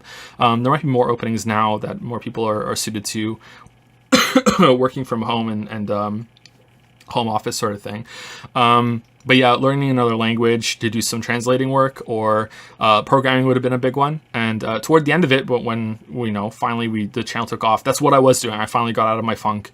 I finally just accepted, like, well, you're narcoleptic, like that's it, that's the end. You're just gonna have to live with this now, and find a way to deal with it. And when the channel took off, I was like simultaneously doing a bunch of different things. And this was after the writing had done really, really well, and then just Amazon killed it too, which we've spoken about that before. Yeah. Then why is Tate Takemi not your favorite girl in Persona 5? You used to be in Guinea Pig. Yeah, been there, done that, exactly. How did you meet in Lily? High school. Lily and I have been together for a long time. Don't ask me how long exactly, because, that would just be too personal. I know it for sure, though. Lily and I think maybe it's next year, or maybe it's this year, I have to ask her, have been together longer than we haven't. So we're about to cross over a pretty cool milestone in our life, that we have lived more years of our life together than we have not. Like, you know, which I think is pretty cool. Yeah. Yeah, I've known Lily since high school. So Lily was kind of my high school sweetheart. And we stayed together. And it actually worked out. It usually doesn't. But yeah.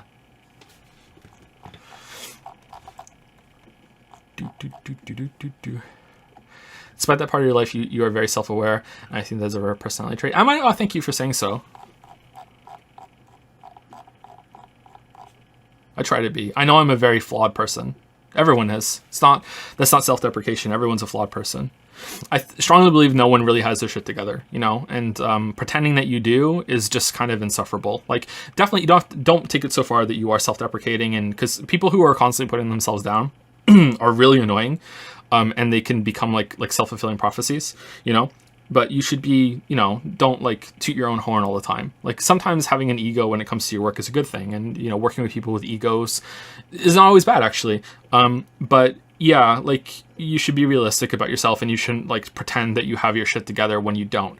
Just don't, you know, put yourself down all the time. If you actually feel that you're being honest and while you're putting yourself down, then you need to work on it. You need to either find a way to deal with it, or maybe you should go talk to someone, or maybe you should be on some medication or something. Like, for real. Like, yeah, that's probably a good sign that there might be something actually serious wrong with you. You know, being depressed sometimes is fine, but being depressed all the time is not fine. Like, if you really are miserable all the time, then yeah, you need to make some changes. Don't just live with it, man. Like, why would you? Every day you get a little older. Do you ever think you'll do a face reveal or something like that? I have done a face reveal. You can go look at me if you want. I'm not a handsome man, so you probably don't want to go look. I look a bit different now, actually. Although, maybe I'm closer to that now. I lost quite a bit of weight, but in the past year or so, I've put it back on again. So, I don't know. I had long hair for a while, but I cut my hair about a month ago. And I started shaving my beard again, but I let my beard grow out pretty long, and I cut it a bit short. But yeah, I cut my hair. I shaved it all the way down, and I let it grow out a little bit. What's your favorite activity to do with the kids? It changes between all of them. So with Finn, it's actually teaching him things. He's a really smart kid, and he really enjoys learning. Anything to do with figuring something out. I got him Super Mario Maker 2, and he loves to make levels, and that's connected to learning and teaching him. Not that sorry, I want to be very clear because I don't want to come across as a bad parent. That is not a supplement for learning or teaching, but it's connected in the same way that he's learning systems and he's learning how it works together. And he will make levels, and he'll come over and show me. And I'm like consistently stunned at how much creativity he puts into them. And there have been a few where he's actually got like that Nintendo kind of progression where he has like, okay, this level is going to be about this thing, and he has like 3 challenges, and he actually makes them sequentially harder than the next one, but then at the end it's just like Cat Bowser, 25 fire lines, like 5 Kameks, like a million fucking things, all guarding the flag, and be like, haha, can you do it? You know what I mean? Like, but before that, you know, there's actual, like, you know, the level is beatable, but yeah, it's he just goes nuts at the end. With Leo, it's a bit different. Leo is younger than Finn, even though he's a bit bigger. So with Leo, it's more just talking with him and just like trying to get him to open up a little bit more. He's a bit more reserved than Finn. So I know it doesn't sound like much of an activity, but it's just like actually just like sitting down and getting some one-on-one time with Leo, which is actually pretty rare because his like, house is just wild. So just having like a serious like talk with Leo is probably my favorite thing to do with Leo. And Kate is just like tomorrow, like it's her birthday tomorrow, and Kate's just kind of just really growing up all the time. So it's just like, just having her on your lap and just, you know, doing whatever. Just she's just a joy to be around. She's always so happy and interested in everything. And Mila is 2 weeks old, so just feeding Mila, I guess. Should I be worried that I'm very adamant about not having kids? If it's not for you, it's not for you. Yeah, don't be worried about it at all. Having kids for Lily and I were really good. It really changed us, and it changed us for the better, and we are much better people than we would be if we hadn't had the kids. I know that for sure, especially for myself. But that's not for everyone. For some people, it's the wrong decision, and you have to be really aware of that. And that goes both ways. Like, you have to be honest with yourself by saying, yeah, you know what? Like, having kids would be fun, but you know, I just don't think it's for me, and I'm not going to do it. You have to be honest with yourself, but you also have to be honest with yourself the other way, that maybe you would be a good parent, and you would enjoy it, and it is for you, and you're just scared, and you're just looking for any reason not to do it. You know, like, you have to be honest both ways. But yeah, don't ever have a kid because you think it's going to save you or save your relationship or anything like that. But if you're just worried that you're not going to be a good parent, and you would like to do it, but you're just really worried, what if I'm a bad parent? As like hackneyed as it's going to sound, that's actually a good sign that you'd be a good parent. Like, just having that already puts you in the top, like, echelon of parents, like, actually worrying and not just being like, yeah, it'll be fine, I'll just do it. You know, like, yeah, you that's a pretty good sign. So maybe if that's your reason, and that goes to anyone, not just the person asked, then maybe you should, like, have some more introspection and think maybe it is for you. Maybe it would be, you know.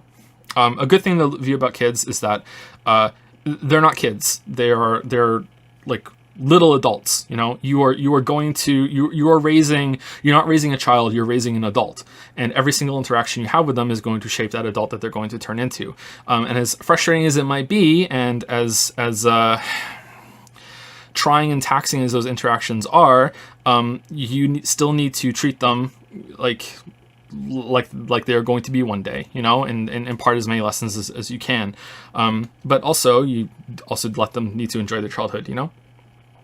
That's how we look at it anyway. I try to talk to the kids, even when they're babies. I've never baby talked to kids, you know. I've never gone, like nothing like that. You know, I might like gush over them. Oh, you're so cute, blah, blah, blah. But it's always been like, I talk to the kids very similar to how I'm talking right now. You know, that's how I talk to them. Like, you know, it's very like blunt, very like, okay, here's what we're going to be doing. Not mean, but you know, like more serious. And there's times to have fun, but that's more of a family interaction. And yeah, I think I'm waffling a bit. You know what I mean? Joe has a bladder seal. I'm actually like tensing up right now because I really need to go. But I wanted to finish the thought. Oh man, I need to go so badly. Anyway, I'm gonna head out. Anyway, I will be back at some point. I don't know when. If there's another big game thing before the videos are done, then I will stream that if it's worth it. But yeah, we'll see. Anyway, thank you for watching me and listening to me talk. Hopefully it wasn't too boring. Hopefully the videos are done soon and we can get back to business to defeat the Huns. And have a good rest of your week and rest of your life. See you later, everybody. I'm gonna go pee.